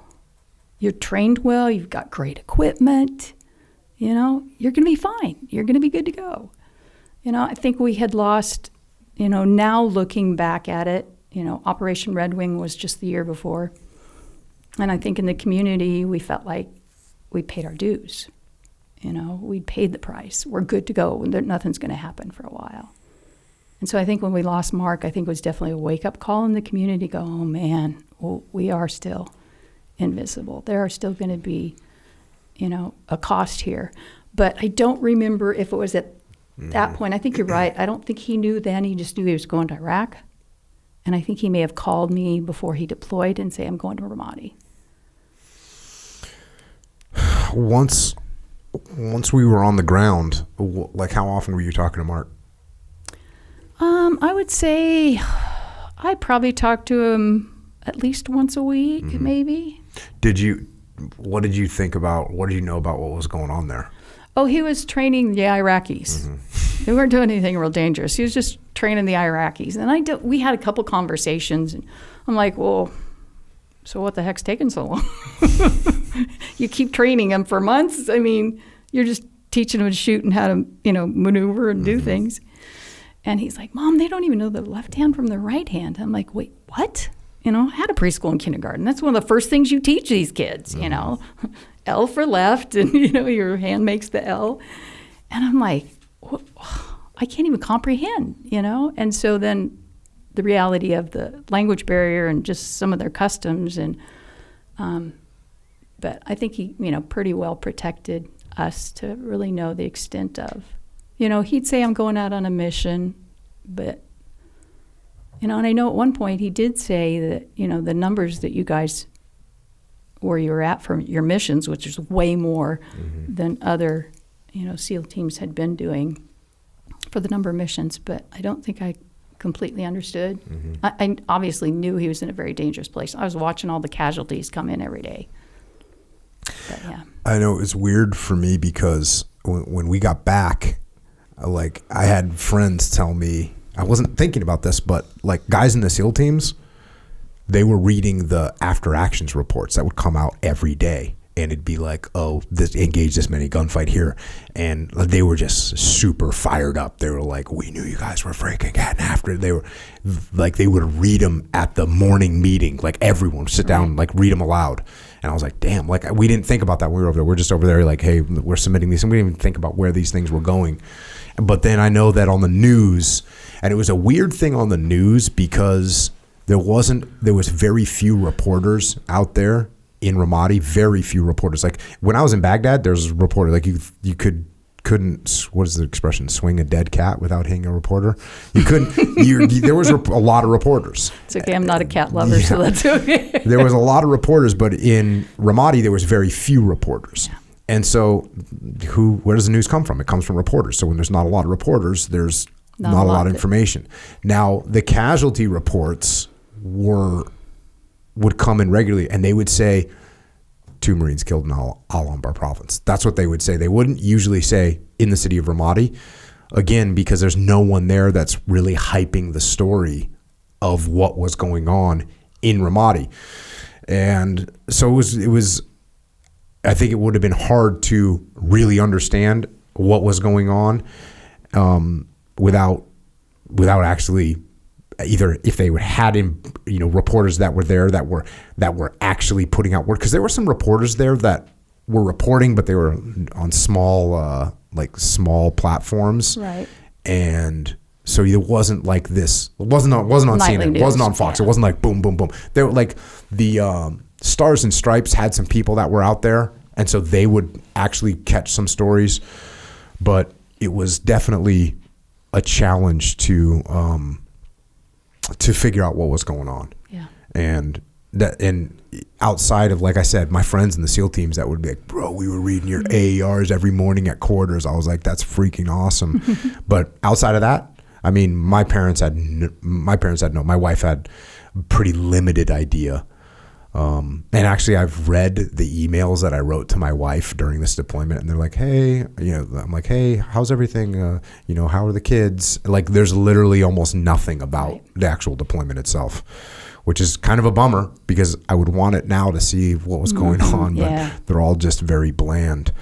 But as you know now, I mean, that's what we were doing. That's what Marc was doing, and Marc was doing just an outstanding job across the board. And one thing, and I know you've heard a little bit about this, but we were working with Iraqis, and some of my guys had a really hard time forming relationships with Iraqis, and Marc did an awesome job of that. I know they played soccer. There's a soccer stadium in downtown Ramadi, a big giant soccer stadium, and not that we used it for a different purpose, but Iraqis love to play soccer. And so here was Marc, of an actual skilled soccer player, and we didn't ever have, I don't think there had been skilled soccer players there before from America. And so all of a sudden we had like a championship team based around one guy, based just around Marc being a badass and being a badass soccer player and being able to beat them in the game that they would usually Pulverize you guys. pulverize Yeah. the Americans. They didn't ever want to play American football, Echo Charles. No. They didn't ever want to play baseball. They wanted to play soccer. Well, and I did hear that there is a football field somewhere in Ramadi that was named after Mark, that he had made such an impression on those that they played with. And of course, because you guys had won several of them, they're like, we want a rematch. And I said, well, that rematch is going to have to happen in heaven. But yeah, even then, my first trip over to Iraq, I got to meet the interpreter that was with you guys who had been sick that day and didn't go out on that mission. Of course, he felt like that was his fault that we lost Mark, that if he could have been there, he could have saved Mark. And like I've told so many others, there was somebody bigger in control that day, that not that God caused Mark's death at all, but he could have stopped it and he chose not to. And I think we're blessed 16 and a half years later to see the impact Mark's still making today and the lives he is still saving, his teammates' lives. We were in an event yesterday that was a funeral for one of our guys, and just as I kept meeting people thinking, oh my gosh, this is someone else that we've helped through the foundation that wouldn't have happened if it wouldn't have been for the sacrifice that Mark chose to make. And soccer field in Ramadi, trade-up building that was named after Mark on the base, movies, books, and I know we've been up to Mark's grave before, and I've said, man, that's the hardest thing, to see your kid's name on a headstone. That's not normal. That's not the way life should be. We should be living, full lives and dying in our old age. But when we have heroes who did what Mark did and what you guys did, their stories need to be told. People need to understand the sacrifices that are made and who these guys are, what their character is. You guys are some of the toughest warriors that we have in America. And I'll tell you what, some of the most kind, compassionate, caring men I've ever known. And how God gets that mixture together in your body it's absolutely amazing. So, yeah. Yeah, and I think that's what made Mark so amazing is he had the extreme of both those facets. Like we've talked about how insuppressible his personality was from a just fun and humor side, but like on the war fighting side, we mentioned he's out there, he's a machine gunner, he's carrying his machine gun with no sling, he's a lead turret gunner in the vehicles, which night after night, in the Vietnam War, the point man is the most vulnerable guy because you're walking through a jungle and you're having to break trail. And as you break trail, guess what? You might hit a tripwire. You might walk into an ambush and you're going to get killed.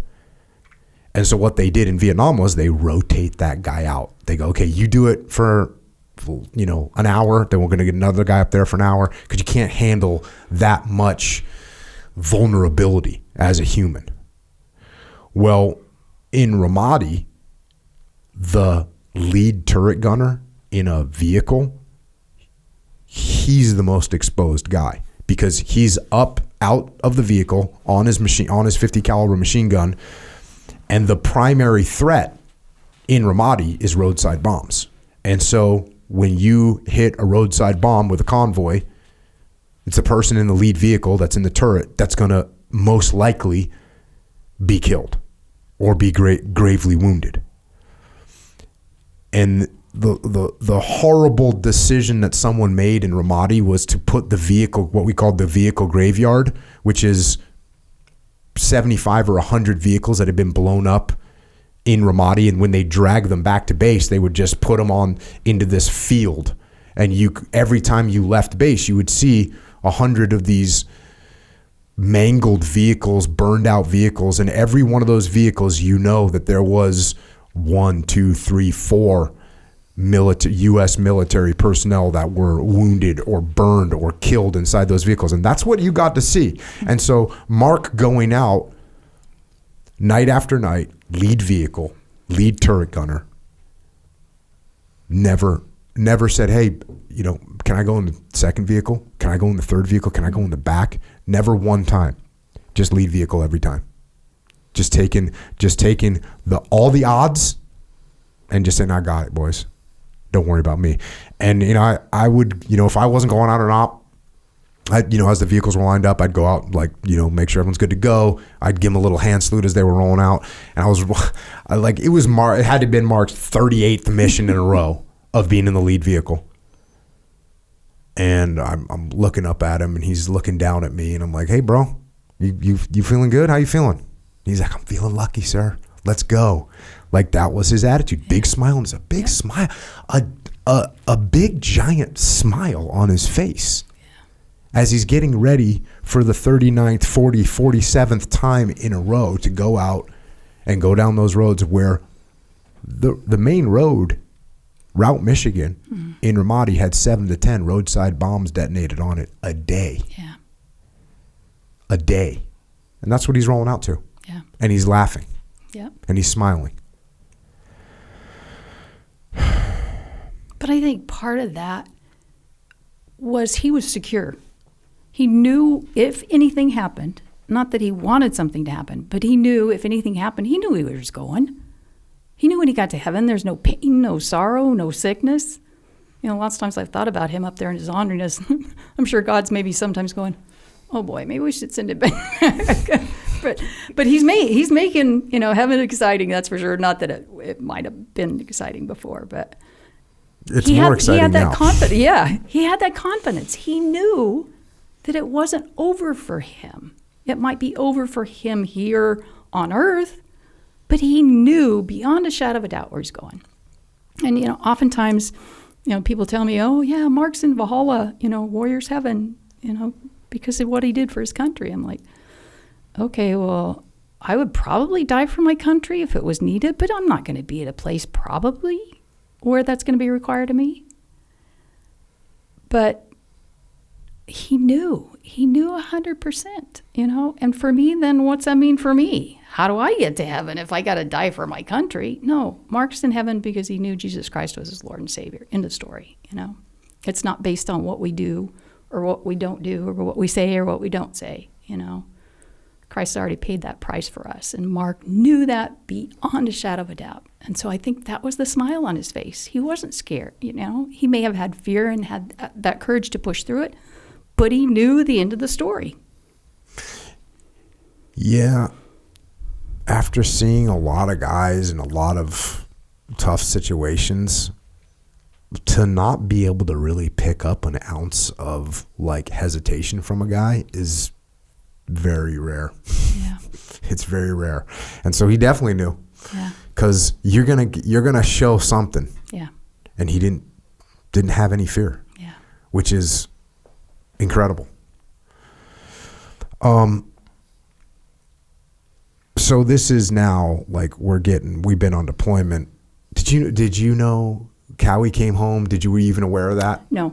So I really did not know a lot about the team. Yep. I had met Bobby Gassoff, who was his swim buddy, and I think Maddie Long, who was on 3 but not on Charlie Platoon or Task Unit Bruiser. I met them briefly at graduation, but I didn't know any of the other guys, didn't know anything about really what was going on. Well, obviously what I know now is what I've learned afterwards, but yeah.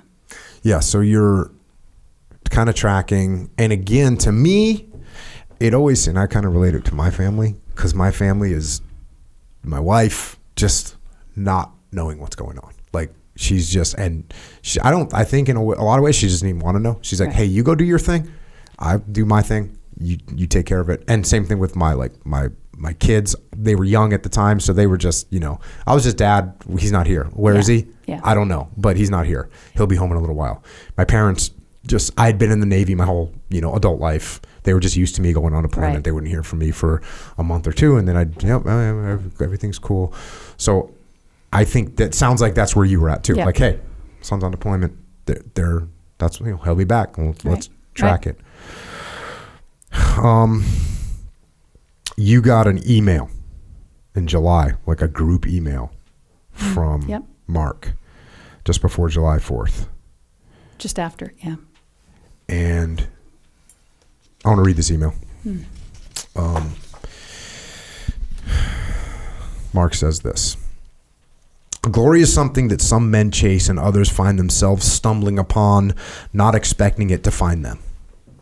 Either way, it is a noble gesture that one finds bestowed upon them.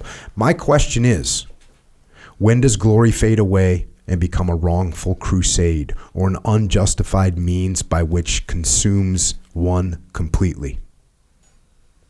I've seen war. I've seen death, the sorrow that encompasses your entire being as a man breathes his last. I can only pray and hope that none of you will ever have to experience some of the things I have seen and felt here. I have felt fear and have felt adrenaline pump through my veins, making me seem invincible. I will be honest and say that some of the things I have seen here are unjustified and uncalled for. However, for the most part, we are helping this country. It will take more years than most expect, but we will get Iraq to stand on its own feet. Most of what I have seen here I will never really mention or speak of, only due to the nature of those involved. I've seen a man give his food to a hungry child and family. Today I saw a hospital that most of us would refuse to receive treatment from. The filth and smell would allow most of us to not be able to stand to enter, let alone get medicine from. However, you will be relieved to know that coalition forces have started to provide security for and supply medicine and equipment to help aid in the cause. I've seen amazing things happen here. However, I've seen the sad part of war too. I've seen the morals of a man who cares nothing of human life. I have seen hate towards a nation's people who has never committed a wrong except being born of a third world, ill-educated and ignorant to Western civilization. It is not everybody who feels this way, only a select few, but it brings questions to mind. Is it okay for one to consider themselves superior to another race? Surprisingly, we are not a stranger to this sort of attitude, meaning that in our own country we discriminate against someone for what nationality they are, their education level, their social status. We distinguish our role models as multi-million-dollar sports heroes or talented actors and actresses who complain about not getting millions of dollars more than they are currently getting paid. Our country is a great country. Don't get me wrong on this. Otherwise, none of us would be living there. My point of this is, how can we come over here and help a less than fortunate country without holding contempt or hate towards them if we can't do it in our country? I try to do my part over here, but the truth is, over there in the United States, I do nothing but take. Ask yourself, when was the last time you donated clothes that you hadn't worn out? When was the last time you paid for a random stranger's cup of coffee, meal, or even maybe a tank of gas? When was the last time you helped a person with the groceries into or out of their car? Think to yourself and wonder what it would feel like if, when the bill for the meal came and you were told it was already paid for. More random acts of kindness like this would change our country and our reputation as a country. It is not unknown to most of us that the rest of the world looks at us with doubt towards our humanity and morals. I am not here to preach or to say, look at me, because I am just as at fault as the next person. I find that being here makes me realize the great country we have and the obligation we have to keep it that way. The 4th has just come and gone, and I received many emails thanking me for helping America great, keep America great and free. I take no credit for the career path I have chosen.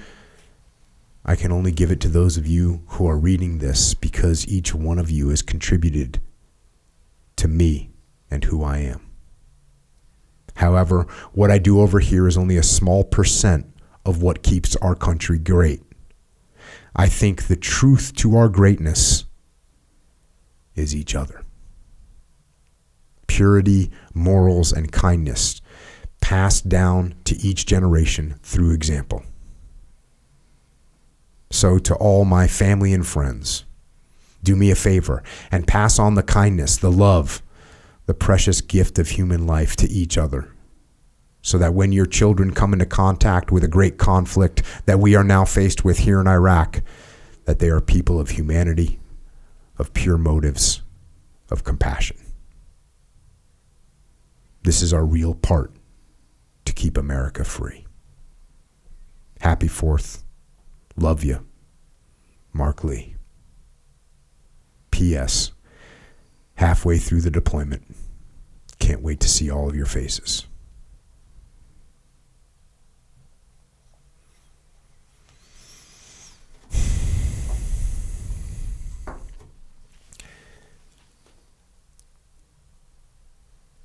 Was that an indicator of some of the heaviness that was happening with Marc? Yeah, I think very much so. You listen to that letter, and you see the transformation that happened for Marc, what he saw over there, what he endured. The humbleness, the reality to say, oh my gosh, I'm not any different than the rest of you. When I was there, all I did was take. You know, he realized the blessings that we do have. And I've never been able to get through that letter without getting choked up at the end where he says, halfway through the deployment, can't wait to see your faces. And I know one day I'll see him again. And he successfully completed his mission. He did what he was supposed to do over there. But for us, we're halfway through deployment. There's still something we're here and we're supposed to do. And that was Marc's challenge. But we could do a whole podcast on dissecting just that letter apart and what he talks in there. He talks about the country and the great country we have and the obligation we have to keep it that way. And you see so many people coming into our country and trying to change it into something else. You see people, I sent Colin Kaepernick in that letter when he wouldn't stand for the national anthem or for the flag. And I was like, it was the national anthem at the flag. But I said, Colin, my son even talked about you in his last letter home. Multi-million-dollar sports figures that complain. And I said, Marc stood. He didn't kneel. He didn't sit. He stood for what he believed in this country. You need to stand for what you believe in here. If you want to make a difference, go do something to make a difference. Of course, we never saw him impact anything there. I'm like, that red stripe on that flag, that represents my son's blood. You will not disrespect that. And so many others that have given so much. He talks about the random acts of kindness. And that's kind of how the foundation, not officially, but that's how I started doing those things to honor Marc. I could pay for a stranger's cup of coffee. I could pay for a meal. Tank of gas back then wasn't as expensive as it is now, but I could do those things. I understood the price that was being paid and the sacrifices that were made for me. That's a pretty simple thing to go up and say, hey, I'm going to buy your coffee. Thank you. Let me buy your tank of gas. Let me buy your meal. It talks about opening a door for, someone or helping them with their groceries in or out of their car. What's happened to America that we've gotten so far away from that?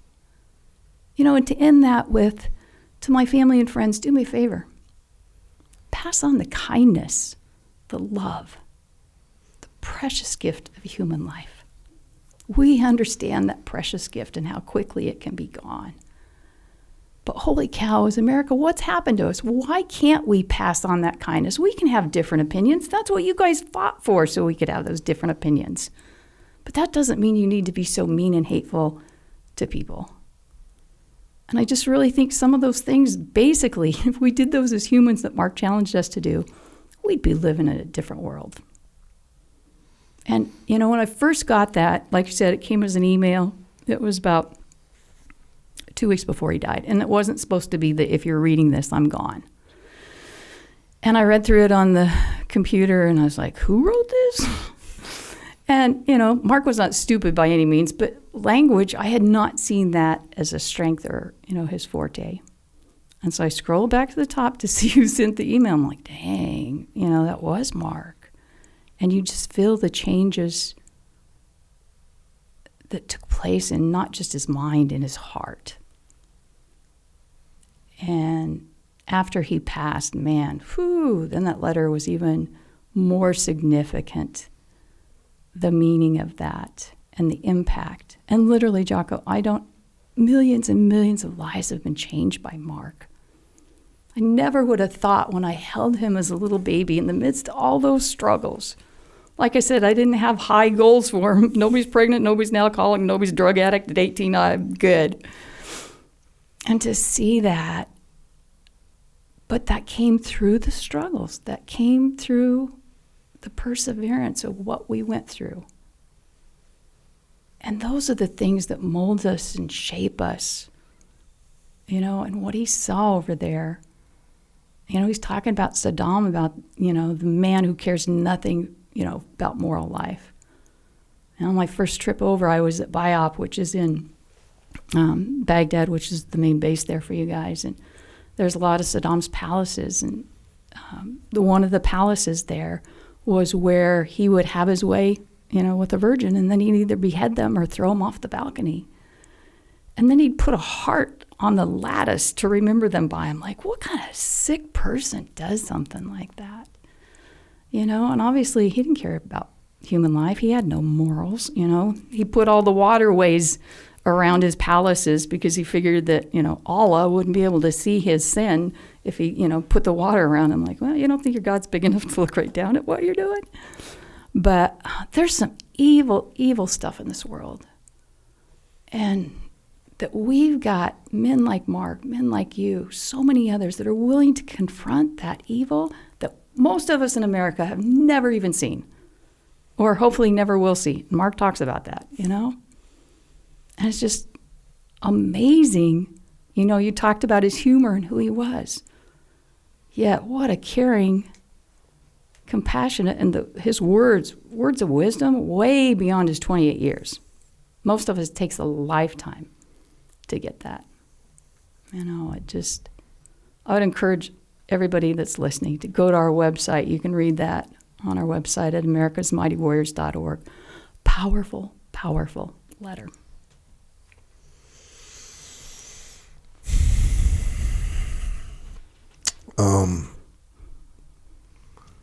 August 2nd. And this is what I kind of covered in the opening of this podcast.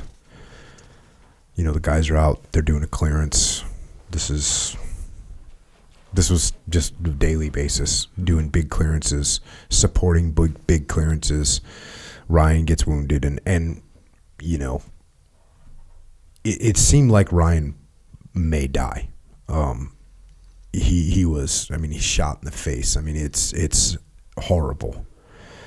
When that happens, it's on a rooftop, and it's a single shot, boom.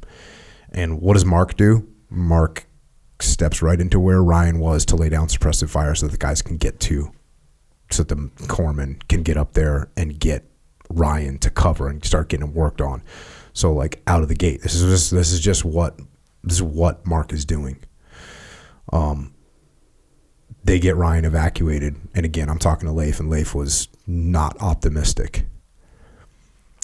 And they go back to Combat Outpost Falcon, and this is Leif and Leif's platoon. This is Charlie platoon, so it's Leif, it's BTF Tony, Chris Kyle, Kevin Lace is there, Jason Hogue. There's a bunch of other guys, obviously, but bunch of great guys. They're all, they're worried about Ryan and everything.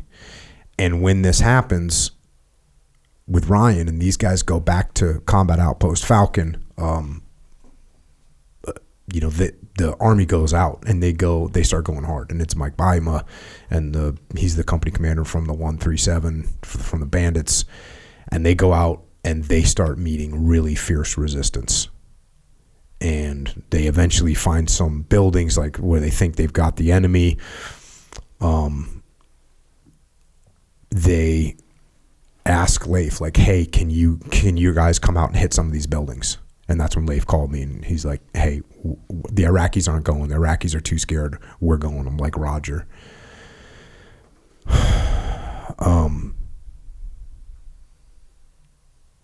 This is what I read in the beginning. I'm watching the Bradleys go out. seeing them hit the first buildings, and then they moved to this other building, and it actually one of the assistant platoon commanders, a great guy, under Leif. I remember talking to him, and he, like, as they pull up to the second building, they're in a Bradley fighting vehicle, and there's rounds hitting the Bradley fighting vehicle, and this assistant platoon commander is trying to yell to the Bradley crew, don't open the door. He's like trying to get their attention, and it's too loud, and they just open the door. And so then what do? You go. And that's what they did. And it opened. They assaulted the building. Once they're in the building, there's stairs going up, they're taking fire, and Mark, instead of taking cover, instead of hiding, he steps out into the line of fire to protect his brothers.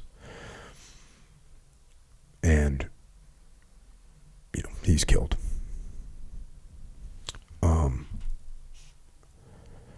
This is all taking place the morning of August 2nd in Iraq. So back here, it's 11 hours ahead in Iraq. So it's probably late at night here. You're probably at least going to bed, or you're getting ready to go to bed and going to sleep. What are you doing? What were you doing on August 2nd when you wake up in the morning? What's going on? I know that from our perspective, I mentioned that, when someone gets killed, you immediately stop all communications because they want the notification process to take place, and you don't want it to get to the news. You definitely don't want some family member to be watching the news. So it's a race. What are you doing on August 2nd when you wake up? I don't remember when I woke up that morning what I was doing, but I know that there was, and I know Mark had changed the paperwork. I had moved from Oregon, where I raised them pretty much, down to Arizona. And I know he'd called and got the new address and new information as he was updating his paperwork before he left.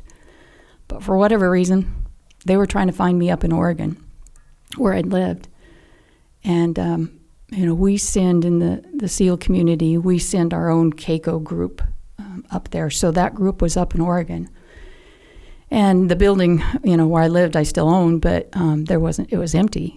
And they had been there for about 8 hours trying to find me. Finally, they knocked on one of the neighbors, and they said, well, she doesn't live here anymore. She lives down in Arizona. So this is evening by that point. And they, like you said, they're afraid I'm going to find out on the news. So they called Luke Air Force Base, isn't too far from me, so they called there, and they had a small detachment of Navy that's there, and sent out the Navy Keiko officer and a chaplain. And I was gone that night. I was actually at my Bible study at my small group. And they waited for a while and then knocked on the neighbor's door. And her husband had served in the military, so she kind of had a clue what was going on. She didn't have my cell phone number, didn't know how to get a hold of me. And she said, well, I know Debbie's son works at Lowe's, the Lowe's just down the street. So they called Christopher. And again, he served in the Marines. When they show up at your house, it's not good. If Mark had been wounded, they'd have got word to us and got us to him. And so, oddly enough, we were celebrating my birthday that night. We hadn't met the week before, which my birthday was the Wednesday before. Mark died on a Wednesday. And we'd had missionaries that were there speaking to our small group. And they're telling the story about Cuba, and I think it was his brother-in-law, and how, they had been captured for being a spy or something. And 2 guys showed up at the wife's door and knocked on the door and said, you need to grab your children and come with us if you want to see your husband again. And as they go through the story, it ends up it's Navy SEALs. I'm like, oh, my son's a Navy SEAL. He's in Ramadi. Of course, at that point, he'd already passed. But we got done. We were celebrating my birthday, and my girlfriend gave me one of those willow tree angels. And those are the wooden angels with the wire wings. And each one usually has a character quality. And the one she gave me was courage. And this is before we found out about Mark. And she just said, with all you've been through in your life, you just remind me of such a woman of courage. You still are positive. You still serve God. You're not a negative person. You're not a hateful person. And little did we know how much more courage was going to be required in the next half hour. And I always turned my phone off. That night I hadn't, and Christopher called. Nothing in his voice to alert me. He wasn't speaking too fast. He wasn't crying. He's like, "Hey, Mom, where are you?" I'm like, "Well, it's Wednesday night. I'm at my Bible study. Why? What's up?" He said, "How long will it take you to get home?" Oh, well, that's an odd question. I said, "I don't know, 5 minutes, 7 minutes. Why, what's up?" And he said, "You just need to come home." And I knew at that point what was going to face me when I got home. And I grabbed my purse and I just told everybody, "Please be praying, something's not right." And I got in my car and there was a song from my past and it says, "I put my hope in you, O Lord. Trusting you, I will not be shaken. Knowing that you will see me through, I put my hope in you." And I just sang that over and over and over and over. And I got to the main intersection by my house and there was probably 3 or 4 fire trucks and a couple police cars and ambulances. And I'm like, "Oh, my house blew up. That's all that's wrong." And trust me, I would have rather lost all my worldly possessions and still had Mark. And to this day, I have no idea how I got through that intersection, but I got back into my subdivision and there were no more emergency vehicles. So I went back to, I know it's going to face me when I get home. And as I turned the corner, I expected to see a black car parked there. I guess I've watched too many movies, but there was no black car. There was no unusual car. They'd parked down the street a ways. And my oldest son, Christopher, was just pacing back and forth on the sidewalk. And he said, "Mom, the Navy's here." And I remember just putting my whole head on his shoulder and crying, saying, "No, no." And we walked in the house, and of course they'd been in my house for a little bit because they were trying to find me. I guess I can be elusive at times. And they said, "We can tell by being in your home, you're a woman of faith. You need to rely on your faith for what we're about to tell you. Your son, Marc Alan Lee, has been killed in action." And as you can imagine, the most devastating words you could ever hear as a parent. And yet, even at that moment, I knew where my strength was going to come from. I knew that God was going to see me through. I knew this would be much harder than losing my husband, but I knew he would see me through. And my circumstances had drastically changed that day. But my God had not. He was still the same God on August 2nd as he was on August 1st. His character hadn't changed. And we went and sat on the couch, and I've got a skinny window next to my door, did in the other house that I lived in at the time. And I looked outside, and my friends from my small group were all standing outside. And I'm like, "What the heck? Get in here. I need you in here." And the neighbor next door was from New York, very proper. And he's like, "Oh, no, you don't go in there. You give them time." And so they came in, and we just talked about Mark and tried to process it. And we cried and prayed and cried and cried. And they stayed for a couple hours. And it was probably about 11 o'clock, and everybody had left. And my son Christopher was still there. He served in the Marines. He was in Okinawa for 5 years or plus. Met his wife over there, and she, before they had 5 kids, would go home every year for 6 weeks. And my daughter and my daughter-in-law had both just lost babies the year before at 5.5 months in their pregnancy, which is pretty unusual. Lose a child that far along. And of course, our first thought was, "Oh no, no more loss, no more babies." They were just both 3 months in their pregnancy. And so he had decided to protect her, to not tell her what was going on. He knew that she'd be back home before the funeral. And how he did that, struggling with probably the toughest pain he's ever known, and not tell his wife and carry on conversations, is beyond me. But he said, "Mom, I'm going to stay here tonight." I said, "Thank you, son." He said, "I'm going to try to get some sleep." I'm like, okay. Well, I knew there was no way sleep was coming to me. And I just wanted somebody to hold me and tell me it's going to be okay. We'll get through this. And at that point, I'd been a widow for 12 years, and so there was nobody there. And I remember thinking, okay, God's promised to be a husband to the widow and a father to the fatherless. I know where my strength's going to come. And so I went and grabbed my Bible and just opened it and opened to Psalms 27. That's right where it plopped open. It said, "The Lord is my light and my salvation. Whom shall I fear? The Lord is the strength of my life. Of whom shall I be afraid? When the wicked came against me to eat up my flesh, my enemies and my foes, they stumbled and they fell. Though an army may rise against me, I will not fear. Though war may come against me," and I read that going, oh my goodness, did you write this today for me, for my first circumstances? And the end of it says, "I would have lost hope if I had not believed I'd see the goodness of the Lord in the land of the living. Wait on the Lord, be of good courage, and I will strengthen your heart. Wait, I say on the Lord." And I closed my Bible and I saw that courage thing again. I got the courage angel at the beginning of the night. And now God's reminding me again, courage. I'm like, I got it, Lord. And as I sat there and was praying, I've never audibly heard God speak, but in my thoughts he said, "I want you to read this at Mark's funeral. I want you to give everybody else the same hope that I've given you." As I said, I was a rebel in my 20s, well, my teenagers too. You know, God says he hates 7 things, and I'd done 6 of them. I was faithful in my marriage. You can go read the rest of them. I don't want to get into all that, but I've learned that if he asks me to do something, to just obey and do it. It may not make any sense. He tells us his ways are not our ways. But I'm sure I kind of was like a teenager and kind of went, are you kidding me, God? It's my son's funeral. I don't know if I'll throw up or pass out. I don't know what I'll do. And I pause and I say, I will walk through whatever doors you open, thinking it just meant to speak at Mark's funeral.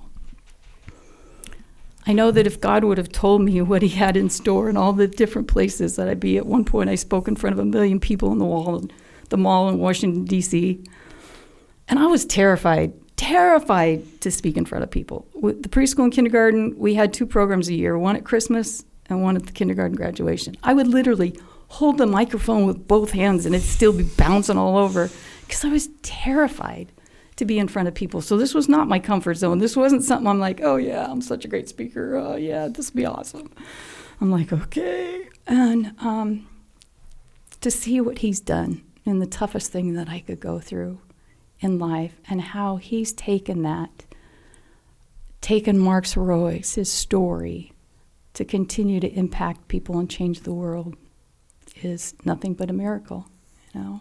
But again, the toughest pain I've ever known, you know, you can't avoid pain. You've got to walk right through the middle of it. You can't go around it, over it.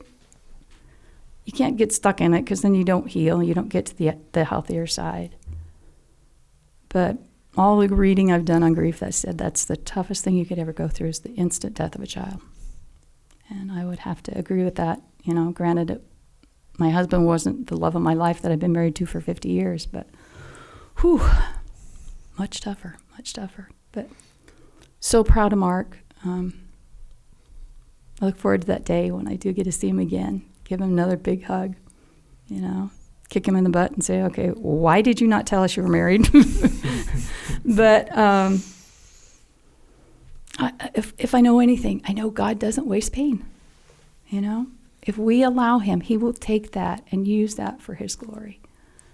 And, you know, in his wisdom, he doesn't have me, I'm not flying planes going, oh, well, yeah, it's just because I'm so good at this. That's why it's working. It's like, no, you don't understand. I don't have any skills or talents to be a public speaker, never taken classes on it. You know, it's just going through that life experience. And really, what am I going to be afraid of? Mark ran into the line of fire? How many times just on his final day, I'm going to be afraid of speaking in front of people? Yeah, I don't think so.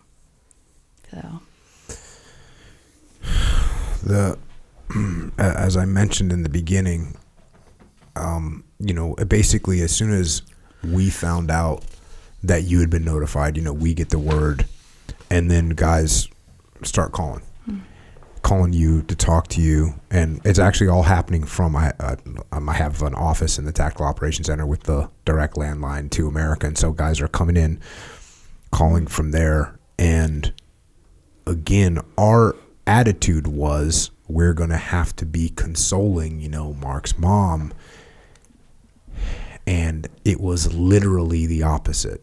It was literally the opposite. You know, it was my guys that needed consoling. You were the one that was saying, you know, what do you need? What can I send you? How can I help you guys? And I mean, so it was like this courage that you had gotten the message on, mm-hmm. you immediately put into action. And then it was just for us to be able to talk to you, the guys talking to you, and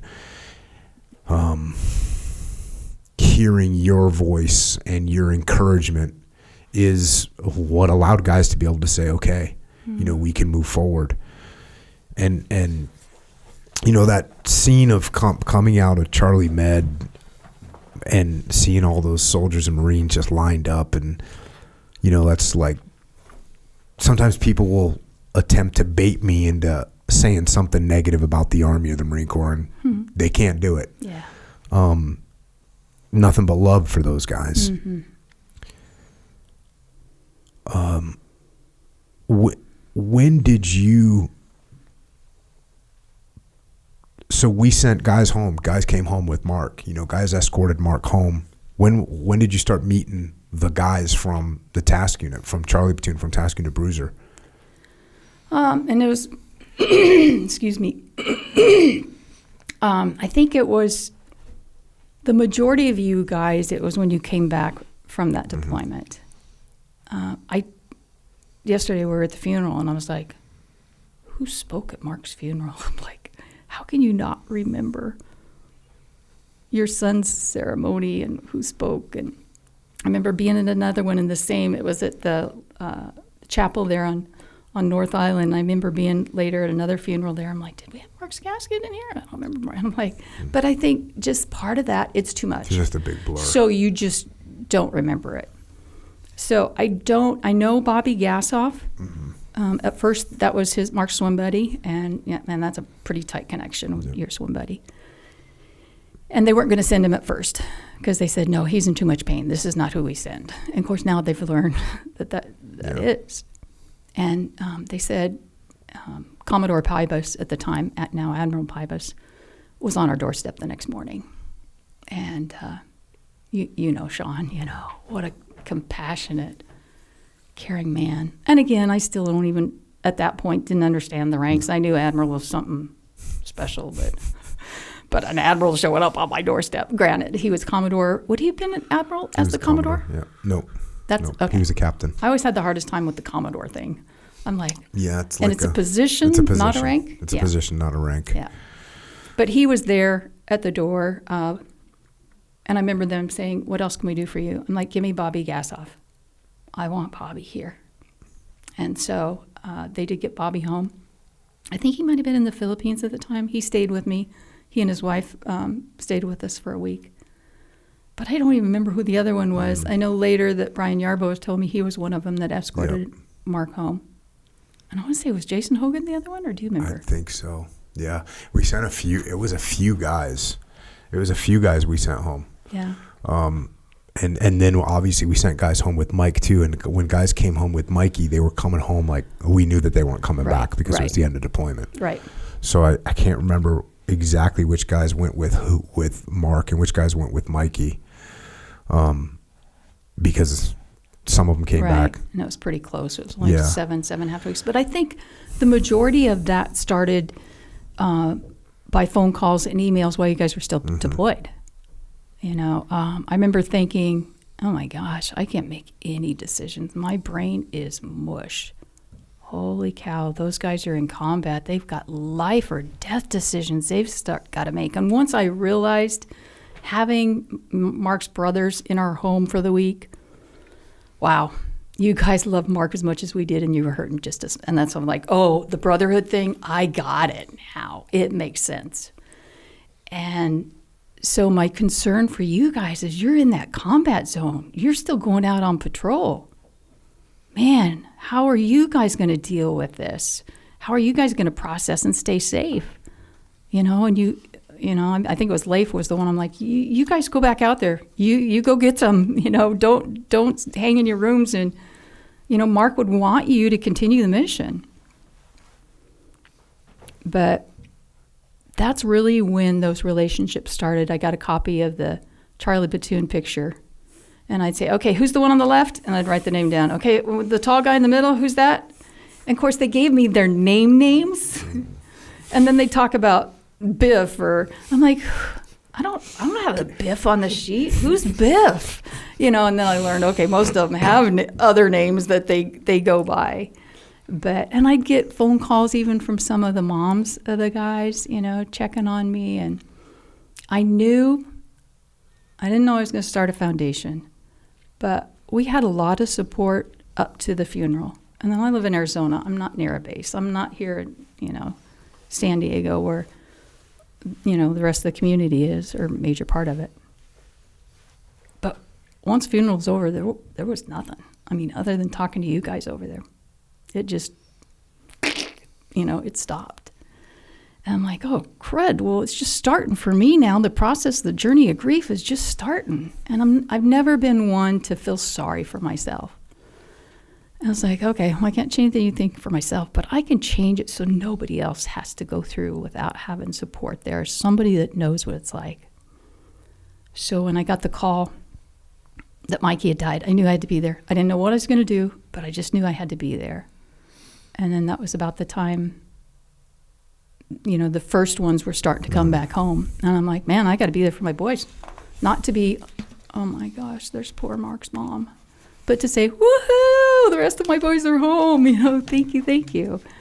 And, so was here, and then came over for the funeral. I remember coming over, and it was the same hotel where they'd put us up for Marc's funeral. Same black vehicles. I don't know if it's the exact same, but, that black SUV that you guys have. And I was standing down there that morning, had given, Sally and the family big hugs and said, I'm so sorry. And Admiral McGuire came down and asked how I was doing. I said, well, hanging in there. And he said, we want you to go in the vehicle with the family. I'm like, oh, no. I'm not here. This is not about Marc. This is not about me at all. I'm just here to support the family. And they said, exactly. And almost a panic. Here we got another one. We thought we were good for a while. And now 7 weeks later, we got another one. And he said, exactly. That's why we want you in the vehicle to support them. I'm like, okay. So now I'm in the vehicle reliving, going back up to Fort Rosecrans, same casket Marc was buried in. Same place, although now I know what it's like to get the folded flag. I know what it's to be done with the funeral and start that grieving process. Amanda just, the little bit of the wound that was starting to heal was now ripping open. But still, I knew it was the right thing. I knew that's where it's supposed to be, to support this family, just to be there. I didn't have anything planned. I didn't, just to be there. And that's why I tell people all the time, when someone's grieving, just be there. Don't worry about what you should say, what you shouldn't say. Should I take anything? Should I not take anything? Just be there. It means so much to have someone else there with you. If they want to talk about it, they'll probably open up and start talking about it. You don't need to worry. It's not like I don't remember that, I had a son, Marc, and what happened to him. But it's so important to be there. And that was really the first family that we supported. We got pretty close to the Mansour family. And, Sally just passed away a couple months ago. And so we were there again, to be able to support and honor Mikey, but because I love that family.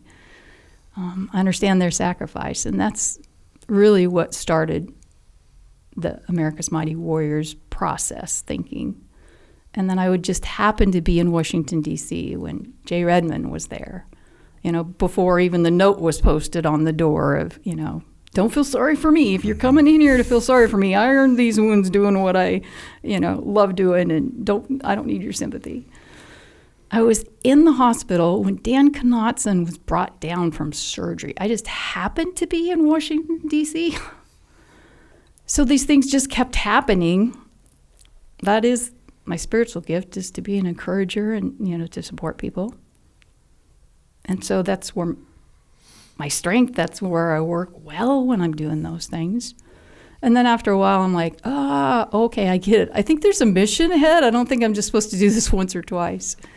And, that's when I'm like, okay, I can't continue to afford to fund this on my own dime, so we really do need to. So officially, we started the foundation in 2008. But and the name of it, America's Mighty Warriors, the meaning of the name Marc means mighty warrior. He definitely lived up to his name. Didn't you get that name from like a menu or something? Great. Did Marc put that in your head to tell me that? Because that's what he's always like. A long time he's ago. always like, great, you got my name from a menu, Mom? That's what it is, right? And it was from a menu. As I mentioned, I'd already gone through the divorce. I was by myself. Here I'm having this baby. I have a 3.5-year-old, 2-year-old, and now another little one. Of course, back then, you stayed 3 days in the hospital. That was common. It was rare that they let you go before that. And they always ask, do you have small children and do you have help? I'm like, yes, I have small children. No, I have no help. And I knew that they heard 2 heartbeats. I knew I was having twin girls. So I had names picked out for girls, but no boy names. And they came in the day after he was born and said, you got to go home. We need your bed. And I'm like, but I don't have help and I've smoked. And they're like, sorry. So they said, you've got to name the baby before you go home. And no one to discuss it with, no one to figure it out. And he was born in March. I looked down at the menu for the day that was on my tray table, and the H was covered up, and I saw M-A-R-C. Being a Debbie, everybody in my era, at least half the world, I think, was named Debbie. We were cheerleaders, 10 of us. 5 of us were named Debbie. And you'd say Debbie, and half the hall would go, huh? And I'm like, I don't want that for my kids. I want them to have an individual name. But that was also in the hippie era, so you were getting some really funky names that they were naming their kids, and I didn't want them to have weird names. Leave that to me. But so when I saw Marc with a C, because back then everybody was spelling Marc with a K, and I did not know at the time it meant Mighty Warrior. But that's where the name of our foundation is, America's Mighty Warriors, because it's not just about Marc. Obviously, Marc's the story we tell. Marc's the reason that we do what we do. But it's about every man and woman who's served. It's about every other family who's lost a loved one. And that's been, a lot of work, a lot of challenges. But man, what a blessing, what a reward to be able to have that relationship. I had a call from one of the other guys, the team guy that we're helping. Haven't heard from him for a while. And he goes, I don't know you well. It wasn't any of Marc's teammates. They're really close ones. But there's something unique about my relationship with even ones that I first meet. And he said he's having some struggles. He said, you were the first one I thought of to be able to reach out to. And that God has given me that blessing, that honor to be able to be there and to understand and give you guys hope and encouragement. I'm not going to baby you. If you think you're coming to Momma Lee, aw, I'm so sorry, you poor little guy. Why don't you go lay down again? No. I'm going to listen. I'm going to hear you out. I'm going to validate it. But then I'm going to say, get your butt up. Here's what you need to do. Lovingly. But you guys don't need somebody pampering and babying you guys. That's not who you are. And I will do that, till God gives me my final breath to be able to continue to support you guys and be there for you. And so you started it in 2008. Officially. With the IRS, yes. That's when you went through all that process. Yeah. And then, it's September 2009 is when we lost Ryan. Yeah. And that was like so unexpected. Mm-hmm. And we kind of thought like you're beyond, you think you're okay. You're home. Yeah. Just, it's not going to happen. You're home. You're safe. Same thing with Chris. Same thing with Seth. You're just like, wait, you did all those battles? Ryan survived? Like you said, a lot of the guys said they didn't think there was any way he could survive those wounds. He did. He thrived. He didn't just survive. I've got still a pound of the elk meat in my freezer that I'll never eat from the elk that he went out and shot as a blind person. You know, he had just completed, I don't know if it was his bachelor's or his master's. His bachelor's. Yeah, that he just completed. Got his degree, a 4.0 GPA. Yeah, exactly. He called, we all found this out later, everybody saying, guess what? I'm going to be a daddy, but don't say anything because I'm not supposed to tell anybody. But he called everybody he knew and told everybody. Yeah, and just so tragic. It didn't have to be, you know. And then it was like Chris. Yeah. Which again was just so totally unexpected. Yeah. And I know you had become really close with Chris. Yeah. You know, as obviously Chris being such a legendary figure and how he's portrayed all the time, and you know, whenever I'm talking to someone like personally talking to someone that wants to know about Chris, if I know them, you know, having a conversation with a little more depth, you know, the one story I always tell people about Chris is that when at the memorial service we did for Mark in Ramadi, like, you know, guys got up and talked and, you know, read things or, you know, told little anecdotal stories about Mark, and like Chris couldn't do it, and when we got done, like he was crying so hard, and he was apologizing to me. He's like, I'm sorry. He was just breaking down, and he just couldn't do it. Yeah. And that's, you know, that's, I know that it doesn't get portrayed that way, but that was Chris. Yeah. Like Chris just was heartbroken. Yeah. And I know that he had become really close with you. Mm-hmm. And yeah, then so that just was another just completely and utterly unexpected. Yeah. Well, and I had a more physical, violent reaction when I found out about Chris than I did with Mark. Obviously, my pain was much more intense for Mark, my son. But I actually threw up, and I was freaked out. I'm just like, and I had found out that he probably had been killed before his wife did, and I knew. I just talked to her, and she didn't know. And so then I'm, you know, they're like, we're en route, we're going to tell her. Oof. But it was just like, another one, you know. And I thought about that, and I thought, this is so painful. You know, how much of this can you endure? And as I thought about that, I'm like, okay, well, the other option is not to have known you guys, not to have been close to you. I'm like, no, that's not an option. This is just part of what comes along when you love people. And sometimes the grief is, you know, part of that love, you know, that you cared for him. And Chris and I had just been at SHOT Show. We were trying to rebrand him. He wasn't taking any money from the book. He'd started his tactical company, Craft. He was paying his staff, but he still wasn't making much from them. So we were trying to rebrand him, you know, so he could have some regular money coming in for him. And it was an amazing time.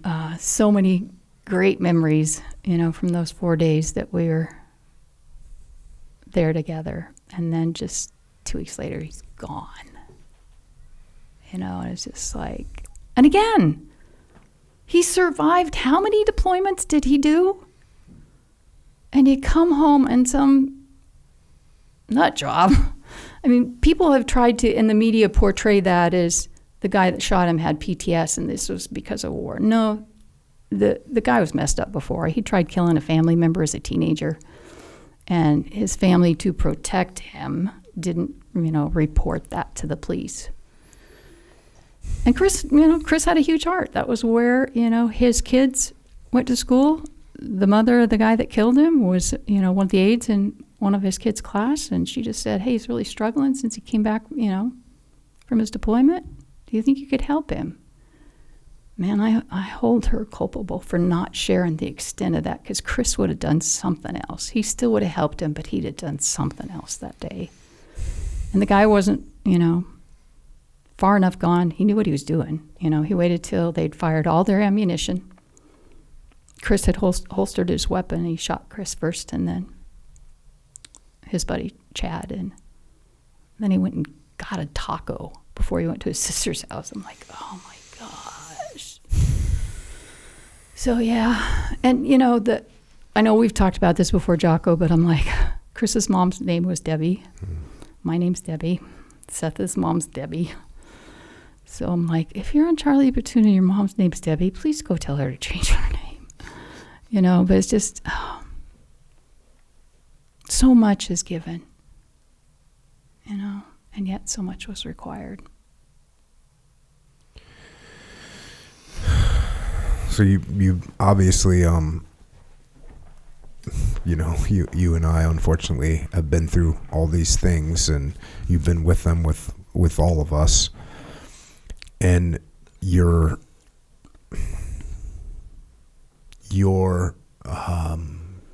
reaction to these things is America's Mighty Warriors. That's what you do, because you know that the pain and the loss isn't limited to us. There's all kinds of people that, anybody that served has gone through these kind of things.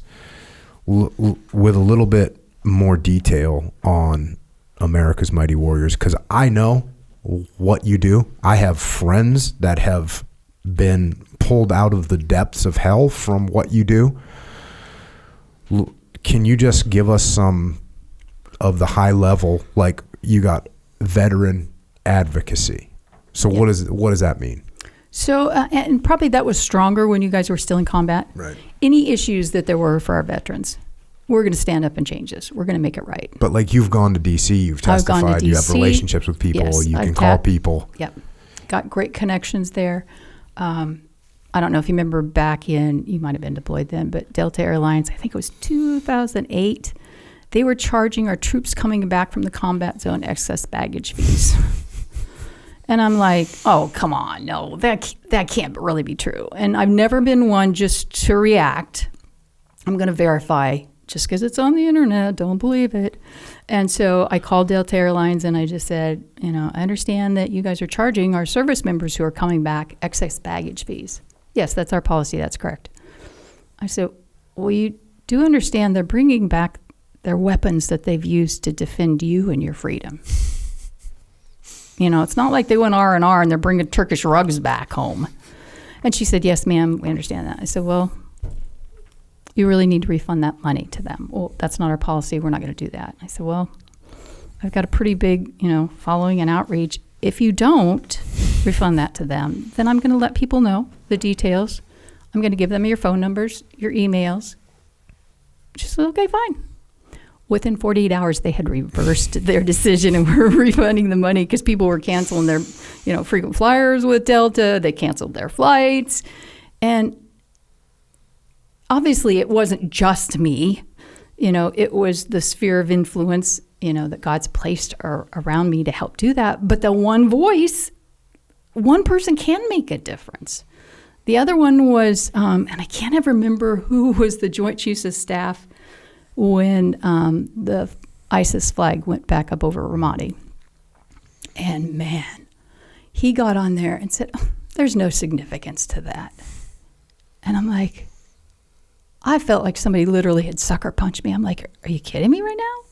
My son's blood is on that soil? Don't tell me that's not significance that the enemy flag's flying up there again. And as we know, as Ramadi goes, so goes the rest of Iraq. And so again, I'm like, okay, called the Pentagon. I wanted his address. And they gave me the main address for the Pentagon. I'm like, I wasn't born yesterday. He has an address where his mail goes. I'm not going to send this where you get millions of pieces of mail a day. Could I please have his address to send that to him? And they said, no, here's the address. I'm like, okay. So I mailed it off, but then I sent out to my media contacts. And I got a call Saturday morning from his PAO, and he said, ma'am, we understand that you've demanded an apology from the Joint Chiefs of Staff. I said, yes. And I said, not just for me. It's every other man and woman who served there. It's every other veteran who left a body part behind there. It's every other family who's lost a loved one there. You should know better than anybody else how powerful your words are and what that meant. He said, well, I want you to know, he carries in his pocket jacket the names of the fallen, and he rotates that out. I'm like, great, then he's going to have no problem apologizing. And he goes, well, ma'am, that's not going to happen. And again, for 3 days, I did, national media and even CNN, and they had done a great interview, like 8-minute interview, which is pretty long when you're doing national media. And I just got off Lou Dobbs' show on Fox and was in the car coming back home. And I had looked at, I think it was Facebook. I had a message because they'd called the office, but I wasn't there, and they were trying to reach me right away. And they, said, please call whatever the PAO's name was. And he said, we'd just like you to know that you will be receiving an apology letter, and he wants to personally speak with you. And I got home, and my son Christopher and one of his buddies were there already, and they're like, oh my gosh. And my daughter-in-law, being from Japan, she's like, okay, so he apologized. What's the big deal? And my son's like, well, he's in charge of the Army, the Navy, the Marine Corps, the Air Force. And again, I don't ever want to be, Cindy Sheehan was, out there and protesting against the troops, before Mark died. She ended up losing her son, who believed in the mission, who believed in what he was doing, just like Mark did. And how you can take an opposite stand, to me, that's disrespectful to your loved one who gave their life. You can have a different opinion, but that's not how you honor them. And I never want to be, like she was. I always wanted to make sure I honored and respected Mark in everything that I did, and that I don't ever do anything to dishonor him or his name or his sacrifice. And she was pretty wackadoodle in some of her tactics. That was the Medea Benjamin and what was the name? Code Pink. Mm-hmm. Wacko. Confronted them numerous times in D.C., but just passionate about making sure that you guys get what you're entitled to. Rules of engagement back then were pretty bad, so we worked on that. Our random acts of kindness that Mark talks about, we started with the coffee, meals, tank of gas, and do those often. Thank you, Mark, for leaving that, because on those tough days, that's what I go do. And it really changes things, when I go to an Air Force base or go in a Village Inn and see the, Vietnam veteran hats or whatever, and you go up and you do that for them, and it really makes a difference. And lots of times they're like, no, I'm good, ma'am. I'm like, no, you don't understand. My son's last letter home challenged me to do, oh, yes, ma'am, yes, ma'am. But, and we expanded that program. It goes up to a $5,000 grant. So just this last week, we had 2 different SEAL families. And we do all branches of the military. Obviously, the SEAL community's my family, so, we do a lot for them, but had circumstances that we were able to help with a $5,000 check for each family. That the veteran can't come ask, because there are veterans, unfortunately, who are just going from charity to charity to see what they can take, and that's not who we want to help. So, you could reach out and say, hey, here's the circumstance, their child has cancer, and, they need somebody to take care of their other kids while they're in the hospital all the time, or, unfortunately, we do a lot of funeral expenses.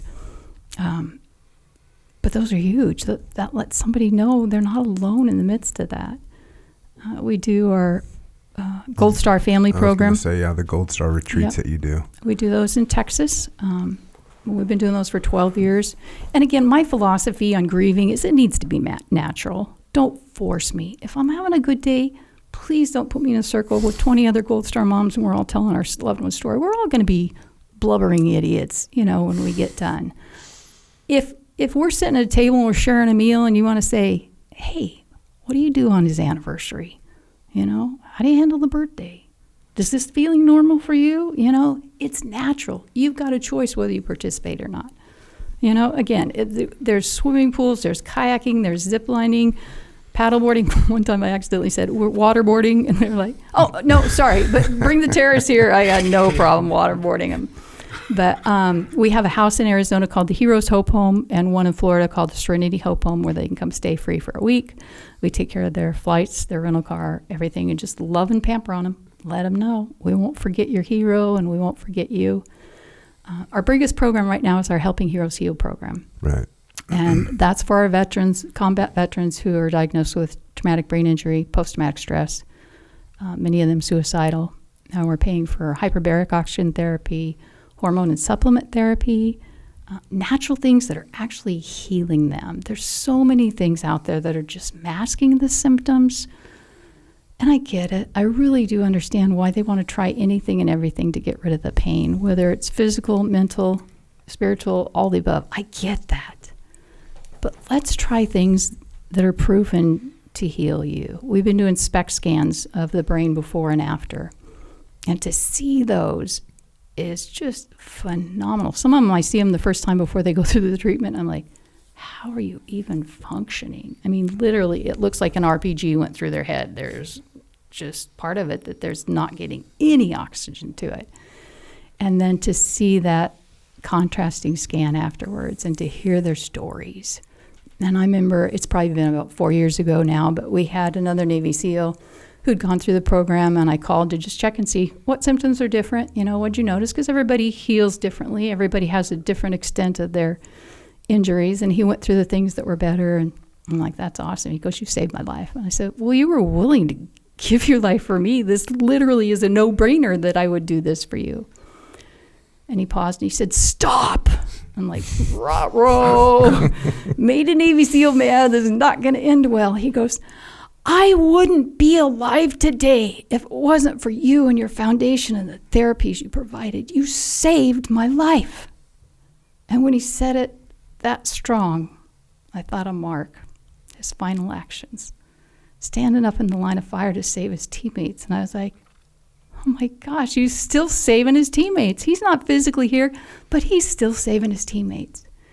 And so to see that impact, you know, to continue to be, even if that were only one time, mission accomplished, woohoo, but to see that continue to happen over and over and over. And, you know, I know yesterday as we were at the funeral, there's, you know, so many more of our guys that this has caused things to surface in them.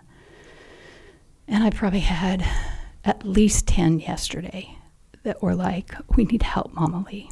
I'm like, here's my card. Send me your email. We'll get you an application. We'll get things going. And on average, the cost is $20,000 for them to go through a year-long program. Last year, we had 175 guys in our program, and gals. We do both branches. I say guys kind of generically, but including our women, because we have some amazing female veterans that need help as well.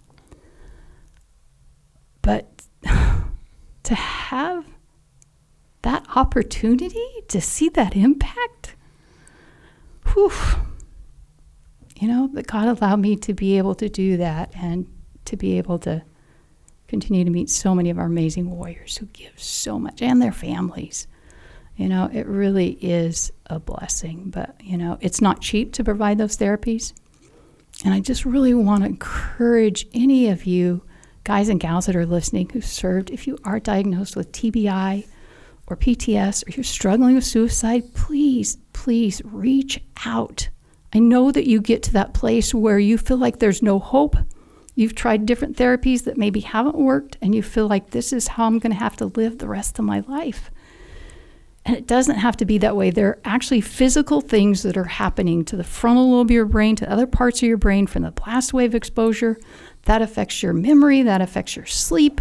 There's parts of your brain that irrational decision making, and there's things that we can do to heal that. So please, that is not a sign of weakness to ask for help. That takes courage. That takes strength. You're being a leader to be able to do that. So please reach out to us.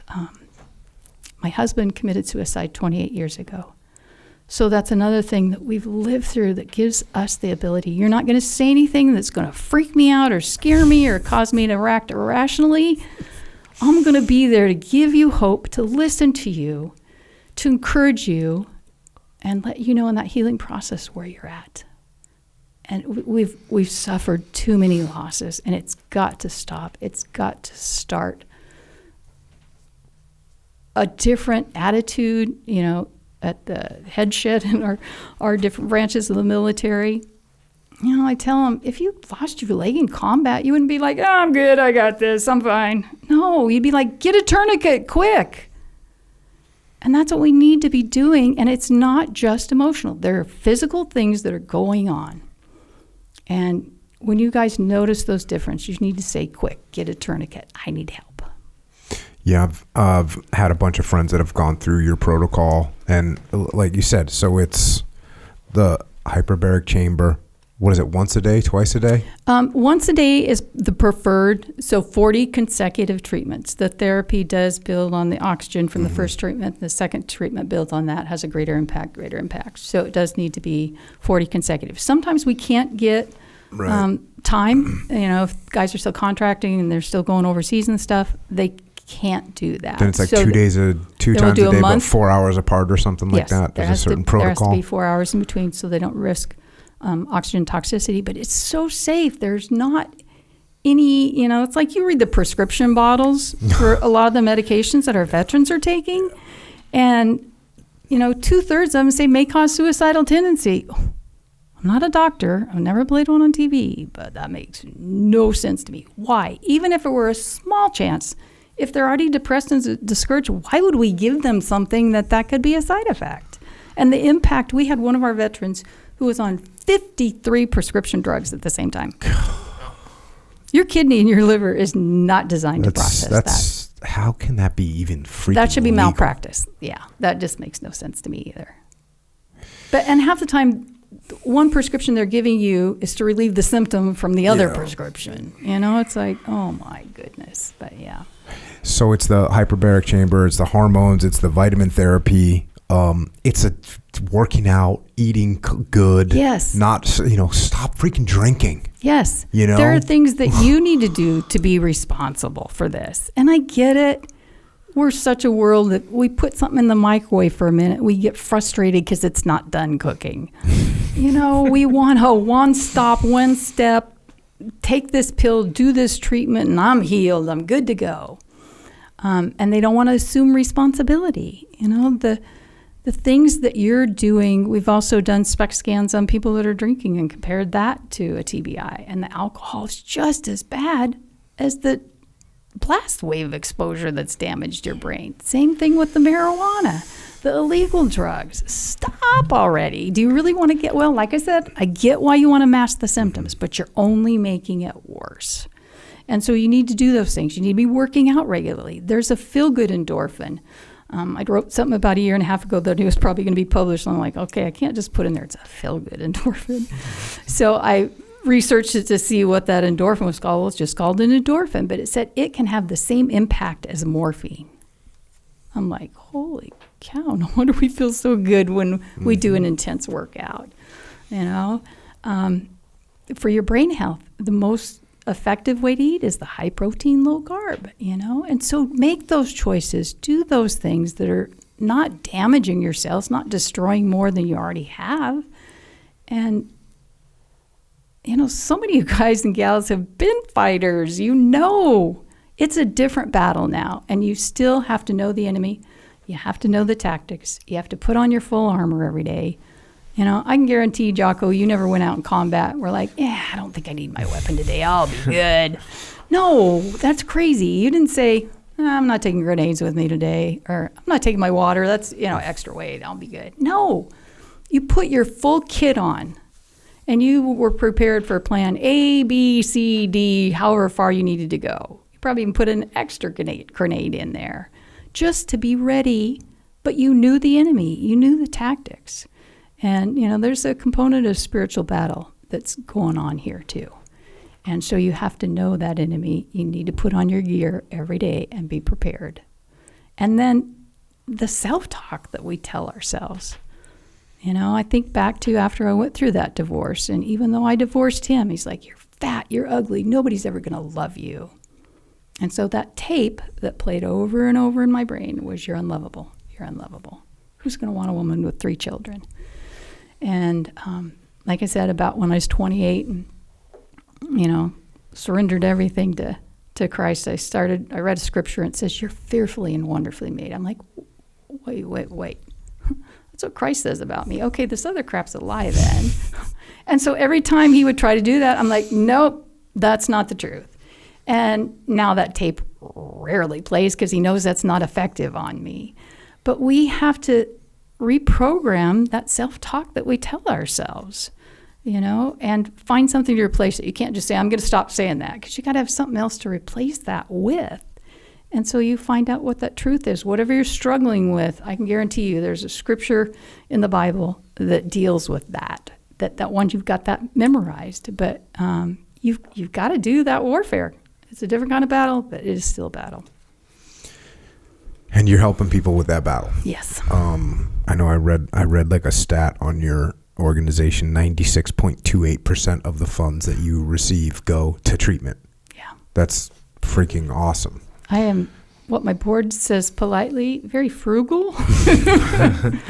But I did not take a salary for the first 10 years. I was so committed to making sure you guys got the healing. And not that because I take a salary now, I'm not committed. But I wanted to prove ourselves as one of those charities that don't waste your money. When you're giving your money to us, you can count on it's not being wasted. We're not having a big party somewhere, making our CEO come in on a flying something or other. Or, I don't know. There's some bizarre stuff out there. And I think a lot of these people, when they started, probably had pure hearts, but then the money entices them. I'm not a person that's driven by money.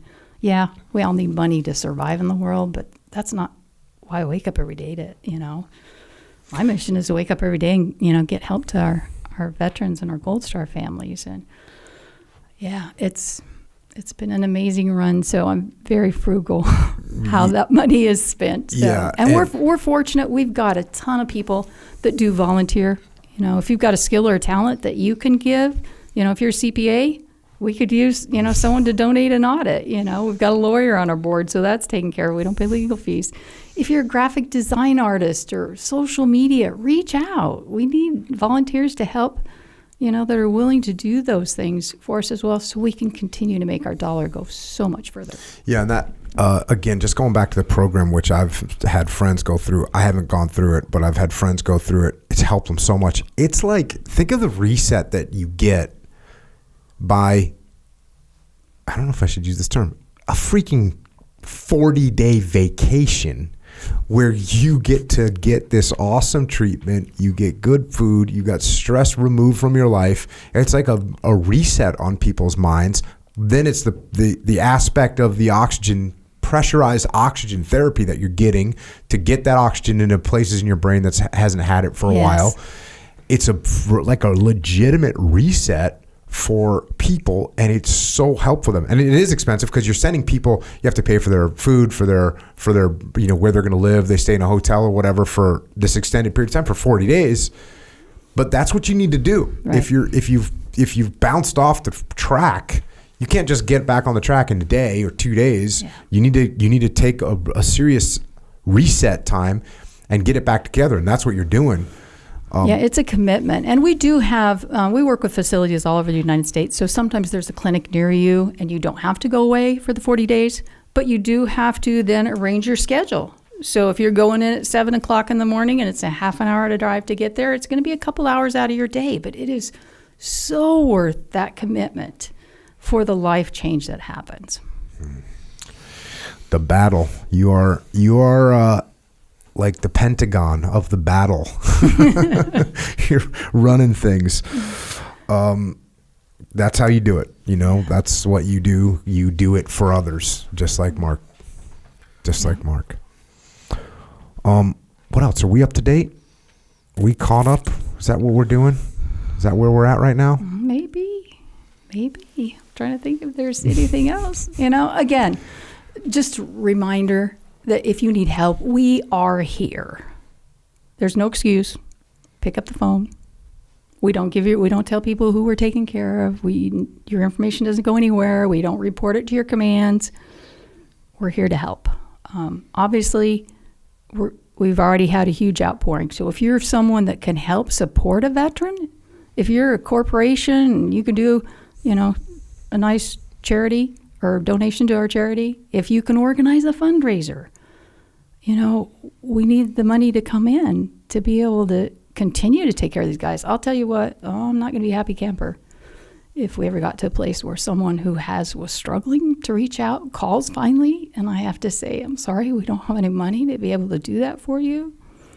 Yeah, that ain't going to happen. I'm going to be selling my own stuff. But, come on. These are our men and women who have sacrificed greatly for us.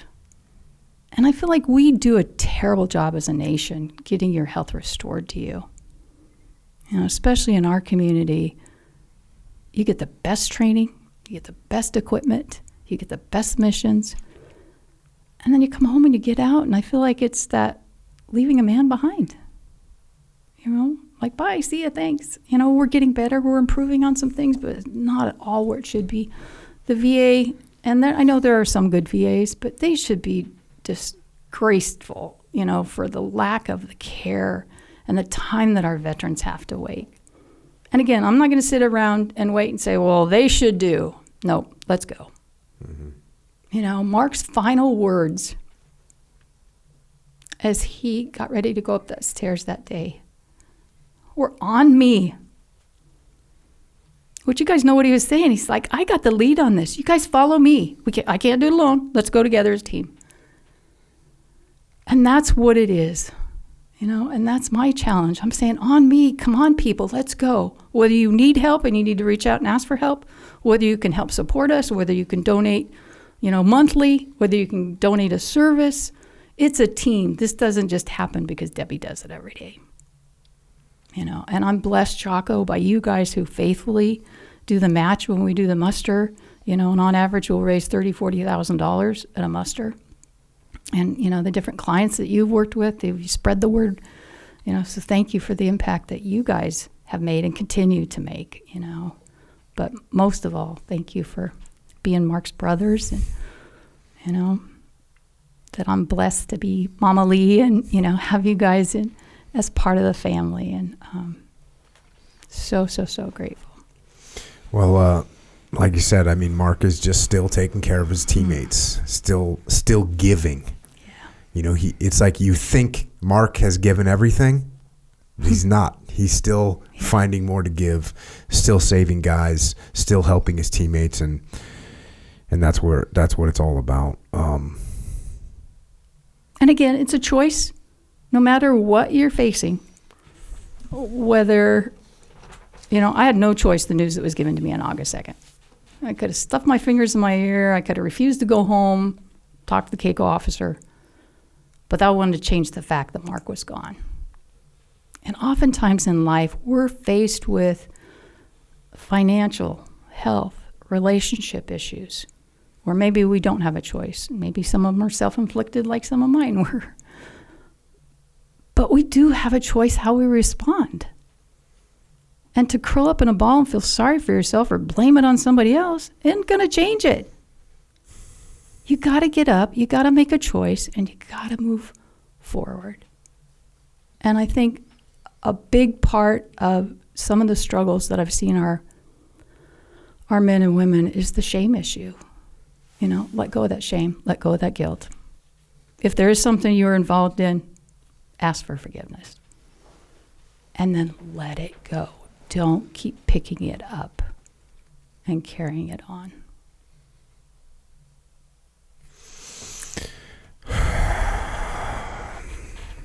Probably a good place to stop for today. Echo, do you got any questions? I have nothing today. No good questions. To see you. Yeah, very good to see you as always. You need to speak a little bit less, though. That's what they say sometimes. AmericasMightyWarriors.org. That's where you can be found. Instagram, America's Mighty. Twitter, America's Mighty. Facebook, America's Mighty Warriors. You got a YouTube channel, America's Mighty Warriors.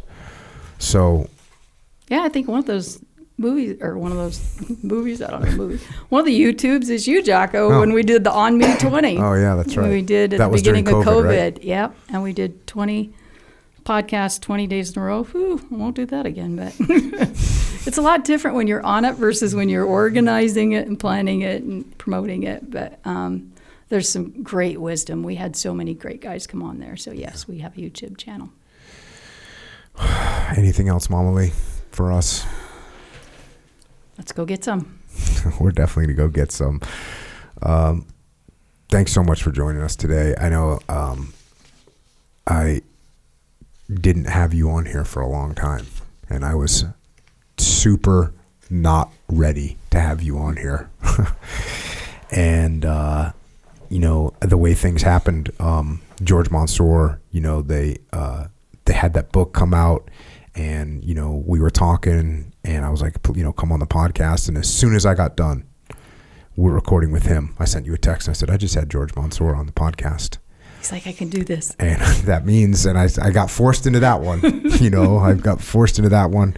And I said, you know, let's go. And, you know, I think you've told me many times that you've seen me cry. I think you've seen me cry more than anybody. So just, you got on that Mark's going grave, for you. Yeah, at Mark's grave. I'm like, oh, that's probably not the image Jocko wants out there. But again, people, this is who Jocko is. You know, we see your picture, you know, the tough, you know, knuckle dragger kind of, you know, and that's not who, you know, and you're always the square, you know, face when you're doing whatever I do have a square face. But I tell you what, he does have a sense of humor, people. He does have emotions, and very much carries that Mark's loss. And yeah. Well, yeah. And that's like, you know, that's why it was really hard for me to say, you know what, I got to do this. And it was George Mansour and Mikey, you know, pushing me over the edge. Because I know it's super emotional, obviously. And if it's emotional for me, I can't even imagine how emotional it is for you guys. But I'm so glad that you're able to come out here today and you know, that you've been with us through so much. You know, you've been with us through so many really, really horrible things, and you've always been there for us since day one. So thank you for all that. Thanks for bringing Mark into this world. My blessing. You raised a warrior, and you raised a warrior who willingly sacrificed his life for his friends. And we won't ever forget him.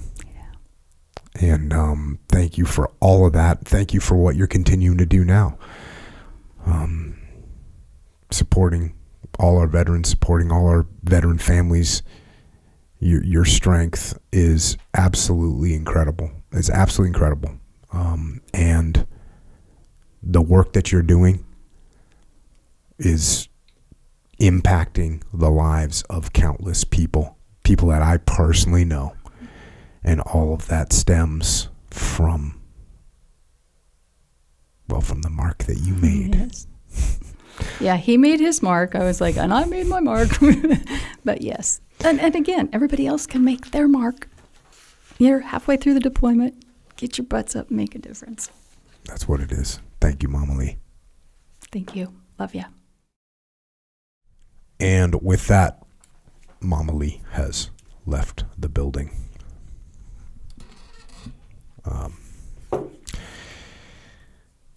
Lots going on in that podcast.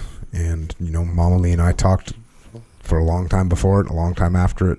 So just very heavy and very lucky that we had Mark in our lives, and very lucky and very blessed to have Momma Lee in our lives. So,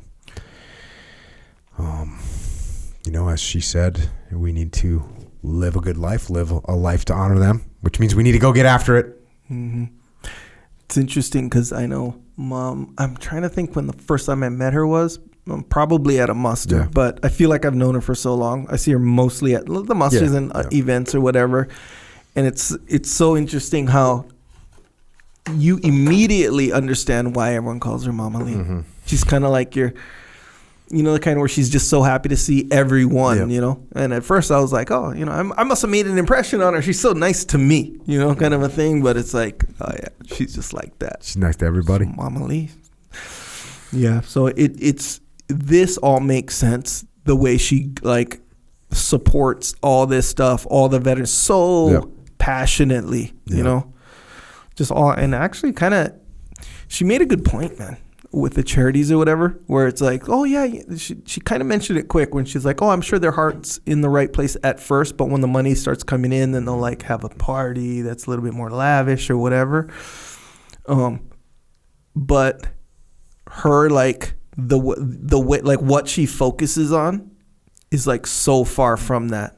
Almost like you can't really touch that element of her. Yeah. Of her like pursuit, you know. For sure. No, she's and I tried to make it clear. I don't know if I did or not, but like I have personal friends that have gone through the treatment program that her charity pays for, and it's had an immense positive effect. Yeah. So one thing that's kind of cool is like, you remember those charities when you were a kid where they'd be like, oh, if you donate this much money, you're going to get this many meals a day for this kid. They would like give you a name and it would kind of connect. Yeah. It's sort of like that. Now you don't get to know the name of the veteran that you're helping, but when you donate, like you are helping a veteran get their life squared away. Yeah. And I really do think that this is like a great first step. Like if you're going to escalate your treatment, this to me is a great place to start because it's, you know, it's natural. And there's no negative side effects and you can get it done. It's like 100% positive, you know, and I think if you try this, there's a decent chance like, oh, you're going to feel a lot better. And then maybe you can start to work some stuff out. Look, and there's more extreme measures, you know, that people, treatments that people go to. I mean, we've had Marcus Capone on, like those are some extreme measures. Yeah. And sometimes I think people get to that point, but I think this type of treatment is a great place to start to see if we can get some things under control with kind of like the minimum amount of intervention.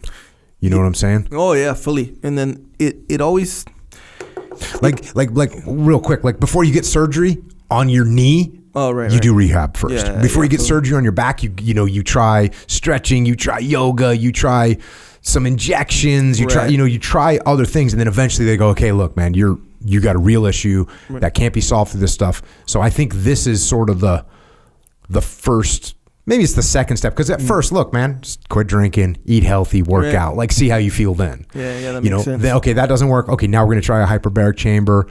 Now we're going to try, some of these vitamin therapies, some of these hormones. So that's, I think, the next escalation. Yeah. And then, there's other things you can do. And then eventually you get to a point where you're like, okay, like I got some friends, they're at the end of the rope. Okay, what do you need to do? Hey, you're going to go and talk to the vets, the Marcus's thing, and get some of that. Right. What is it called? What are those drugs called? Psychedelic therapy, right? You might get there. Yeah. But, I would look at it, and some people are scared of that, right? Oh, yeah. I'm scared of that. Like, I don't want to do that. I don't think I need to do it. Turn into loving Jocko. No, it's not that. It seems like a risk.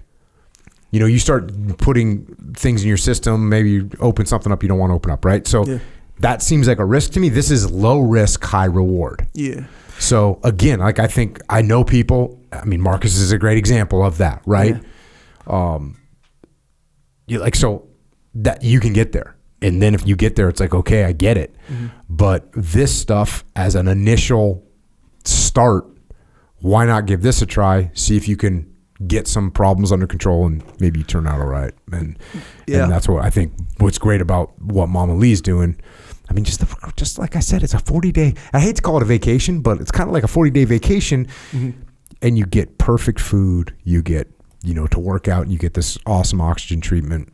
So the hyperbaric chamber treatment, that's like reintroducing oxygen to places of your brain that are damaged from lack of oxygen. Yeah, kind of and like things get messed up. Look, I'm not a scientist, clearly. No, you're not at all.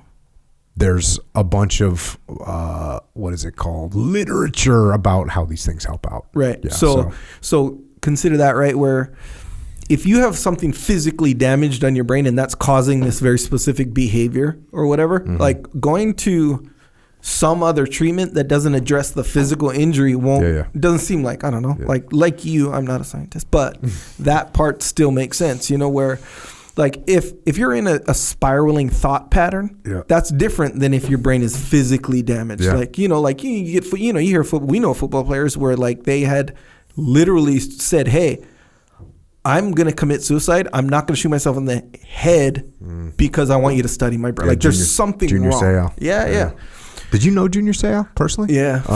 No, not good. He came into my club all the time that I used to work at. But I met him like same thing. I met him like at a bar one time. Super cool, super chill. Yeah. And like, that's one of those cases. You look at a guy that killed himself. Yeah. You know, Junior Seau.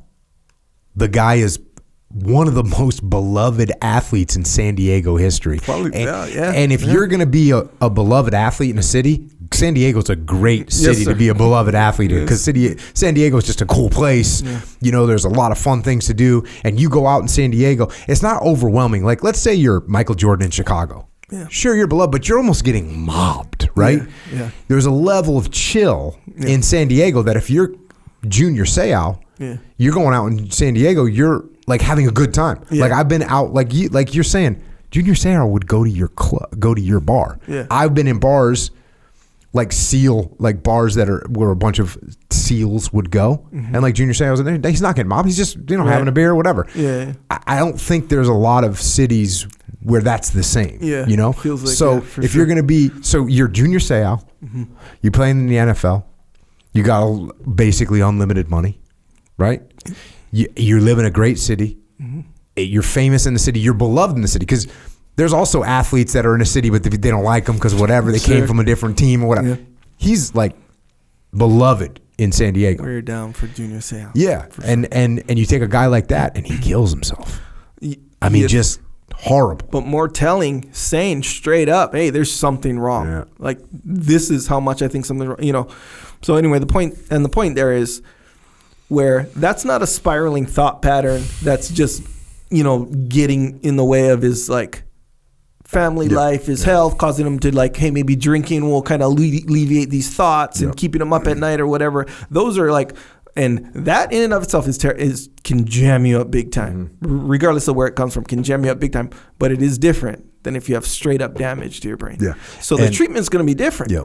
And by the way, we're seeing this now in the special operations community, absolutely in the SEAL community, that there's something going on that is damaging guys' brains. And we heard it from Sarah Wilkinson.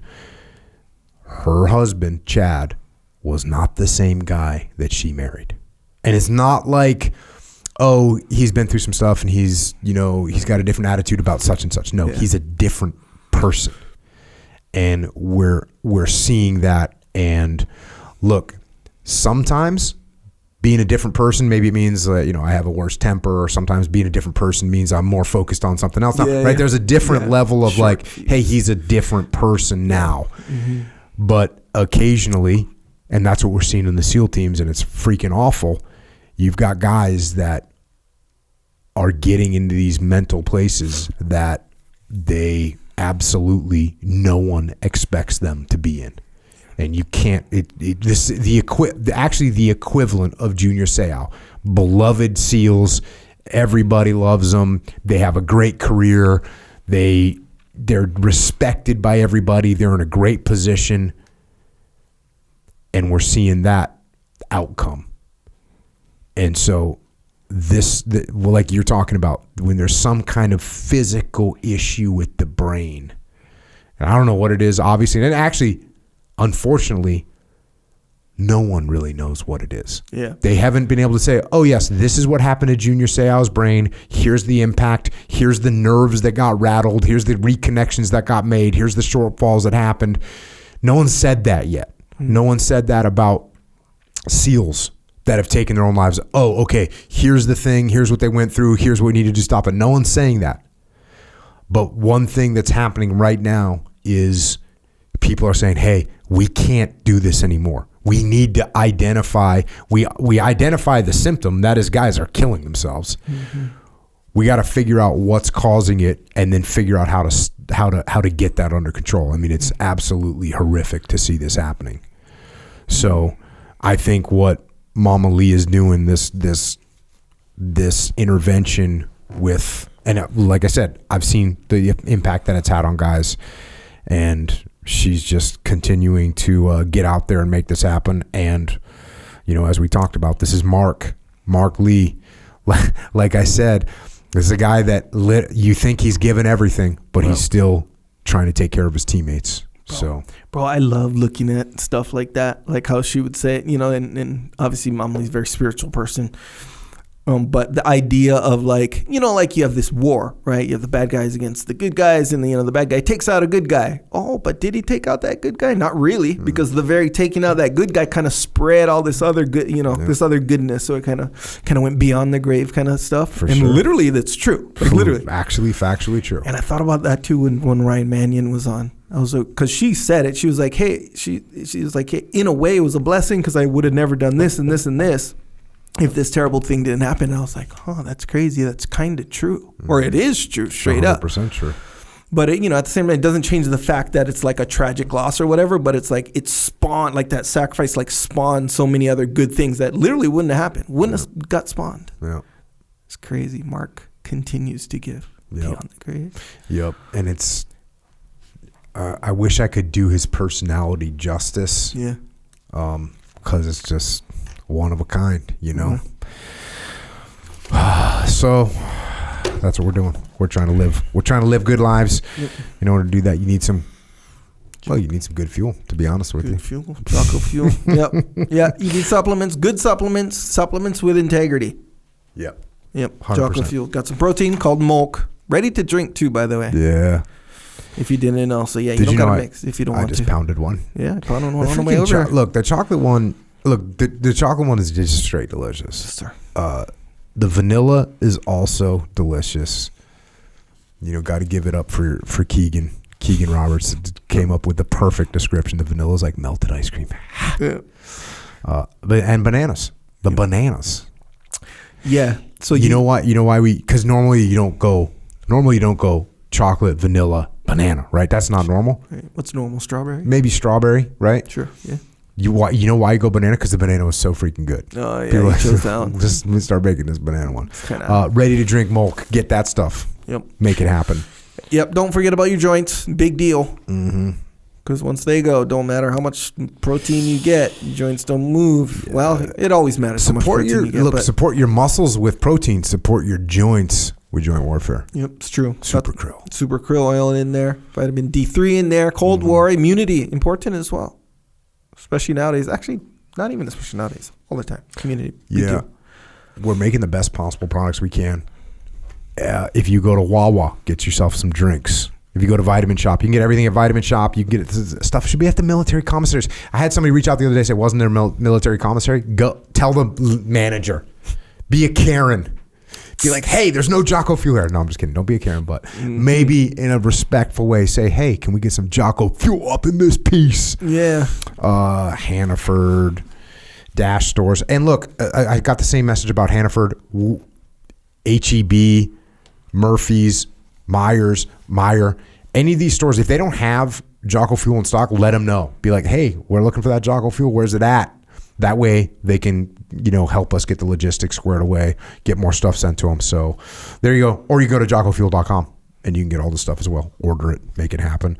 If you need some jiu-jitsu gear to wear on your body, which you might need rash guards, we're not doing the freaking pancreation just going naked. No. We're not doing that. We're not doing that, no. Some of these, like Dean Lister, sometimes he wants to wear them little sungals, right? Yeah, he goes in that direction. He leans in that direction. He doesn't do it anymore. Freaking horrible when he used to do that. If you don't know what a sungao is, it's like they're basically like a bikini for a man. And it's a Brazilian thing, which look cool, man. Nothing against the Brazilian culture. That's their culture. Yeah, on the beach. Yeah, on the beach. But when you come into on the mats of justice, we're gonna leave that one. We don't want it to be the mats of just ass, right? We want it to be the mats of justice. So put some clothes on, right? Put some gi on. Put a gi on. Yep. Put a rash guard on. Yep. And we got all that stuff. And guess what? It's all made in America. It's interesting. I'm talking to some people yesterday. They don't even know that it's made in America. They're like, oh, it's all made in America. Yes, it's 100% made in America. Mm-hmm.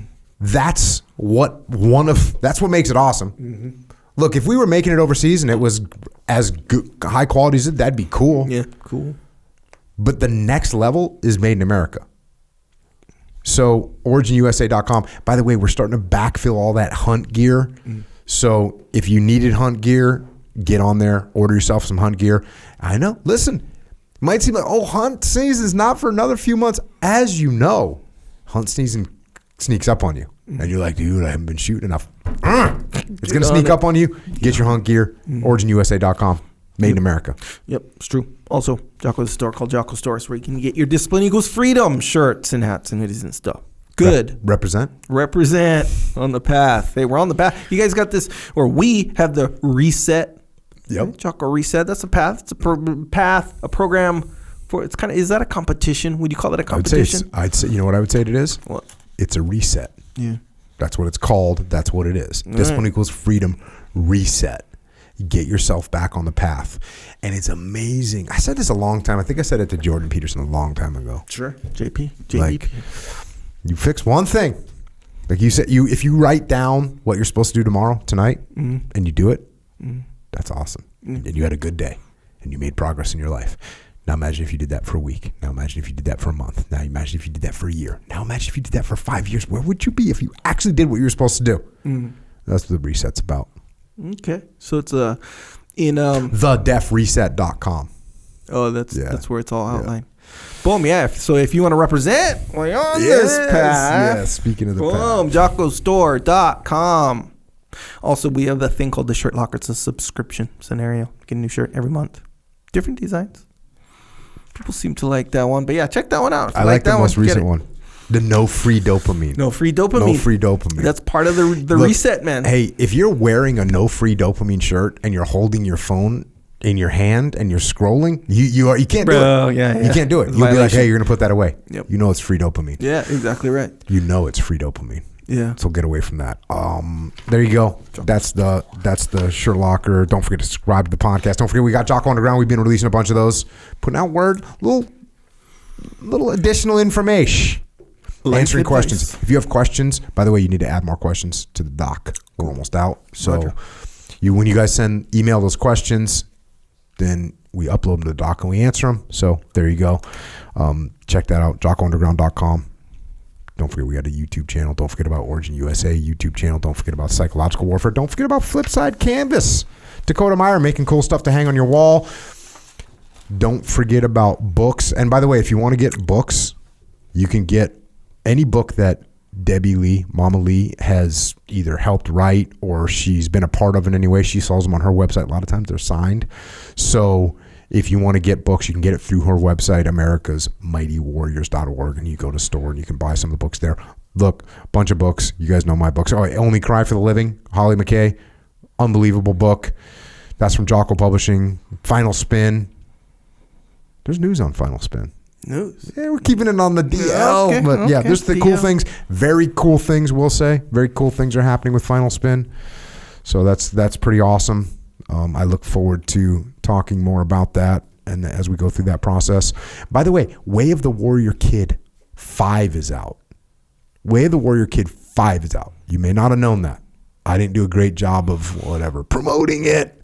Yeah, and I did a bad job. I'm not talking trash, but yeah, I do a bad job. It was not promoted in the way that the other ones were. Because the other ones, I was like, I felt the hype. I felt the bill. I couldn't wait. God, it's and a now good you book. tell me this. I'm like, dang, okay. I'm reading it. It's just like, when you write something and then it takes a while for it to come out, right? Yeah. And then you read it again, you're like, yeah. You kind of feel, and I've always said this about Way of the Warrior Kid. Mm-hmm. When I read them, I kind of don't feel like I wrote it because it's written from the aspect of, a little kid. Yeah. And so I'm reading, I'm like, oh, that's I'm like, oh yeah, I wrote that. So We're Way very the Warrior happy Kid, with the way it turned check out. those out. Way the Warrior Kid 5 is out right now. Order it. And then order 1, 2, 3, 4. Whoever you know, whatever kids you know. Mikey and the Dragons, get that for little kids. About Face by Hackworth. Extreme Ownership, the Dichotomy of Leadership. We got Echelon Front. EchelonFront.com. It's our leadership consultancy. That's what we do. Every single day, this is a pretty cool statement. Mm-hmm. Every single day, there's somebody from Echelon Front in the world teaching leadership to a company. Mm-hmm. Probably 2 or 3 of them. Sometimes 5 or 6 of them. So that's what we do. We solve problems through leadership. Go to EchelonFront.com. We do live events too. By the way, the Battlefield sold out. The next one we're going to do is Little Bighorn, but Gettysburg is sold out for now. But get on there early. These things sell out. The Muster, Orlando, is the next one. April 3rd through the 5th. Check that one out. And then it's going to be Dallas after that in October 18th through the 20th. Look, these things all sell out. So if you want to come, please get on there. echelonfront.com, go register. We also have the online training academy, Extreme Ownership Academy. We're on there all the time. We are putting out word. We are answering questions. You want to ask me a question, just go on, join the academy, and then ask me your question. Say, hey, Jocko, I had a question. Boom, I'll answer your question. Mm-hmm. Got a leadership issue, got a life issue, got a jiu-jitsu issue. We can get it answered. ExtremeOwnership.com. We got a bunch of courses. We put up free courses right now. We got a course. Dave Burke and I did a Good deal, Dave. Yes, good deal, Dave. We did a course about extreme ownership, and then Jamie Cochran and I did a course about the barriers to extreme ownership. So check that one out. If you want to help service members, active and retired, guess what you can do? Momma Lee's got an incredible organization. You heard all about what it did today, what it does today. Hey, by the way, as she was leaving, she also mentioned she's hiring. She's looking to hire someone. So if you want to help out with the administrative side, or you want to volunteer with some of the other areas, let her know. AmericasMightyWarriors.org. Reach out. This is a great organization. And also on Instagram, she is at America's Mighty. Twitter, America's Mighty. Facebook, America's Mighty Warriors. YouTube, America's Mighty Warriors. That's how you can connect with Momma Lee. That's how you can help out. That's how you can get involved. And then if you want to get involved with Echo Charles or with me, I am at Jocko Willink. Echo is at Echo Charles. Don't forget that Echo Charles's Twitter, he compromised it. That's true. Right? I was like worried when your Twitter got, I'll use the term loosely, hacked. I was like, dang, like this is weird. Like what kind of people are out there? What kind of nefarious people are out there? I pictured, when you see Mission Impossible type movie. Yes. And the guys show up and they plug in little wires and they're running through a program to figure out what the password is. Yeah. And there's 9 people on the radio that are calling back to a big mainframe computer to break in and get the password. Yeah, sure. When you first told me it, that's what I pictured. Okay. And then you told me what happened. Yeah. And I realized you were just dumb. Yes, sir. I realized you were just dumb, dude. You did some dumb shit. Yes, sir. That's true. Hey, live and learn. So, Echo gave away his password, lost his thing. He got fished. Yep. But it's back.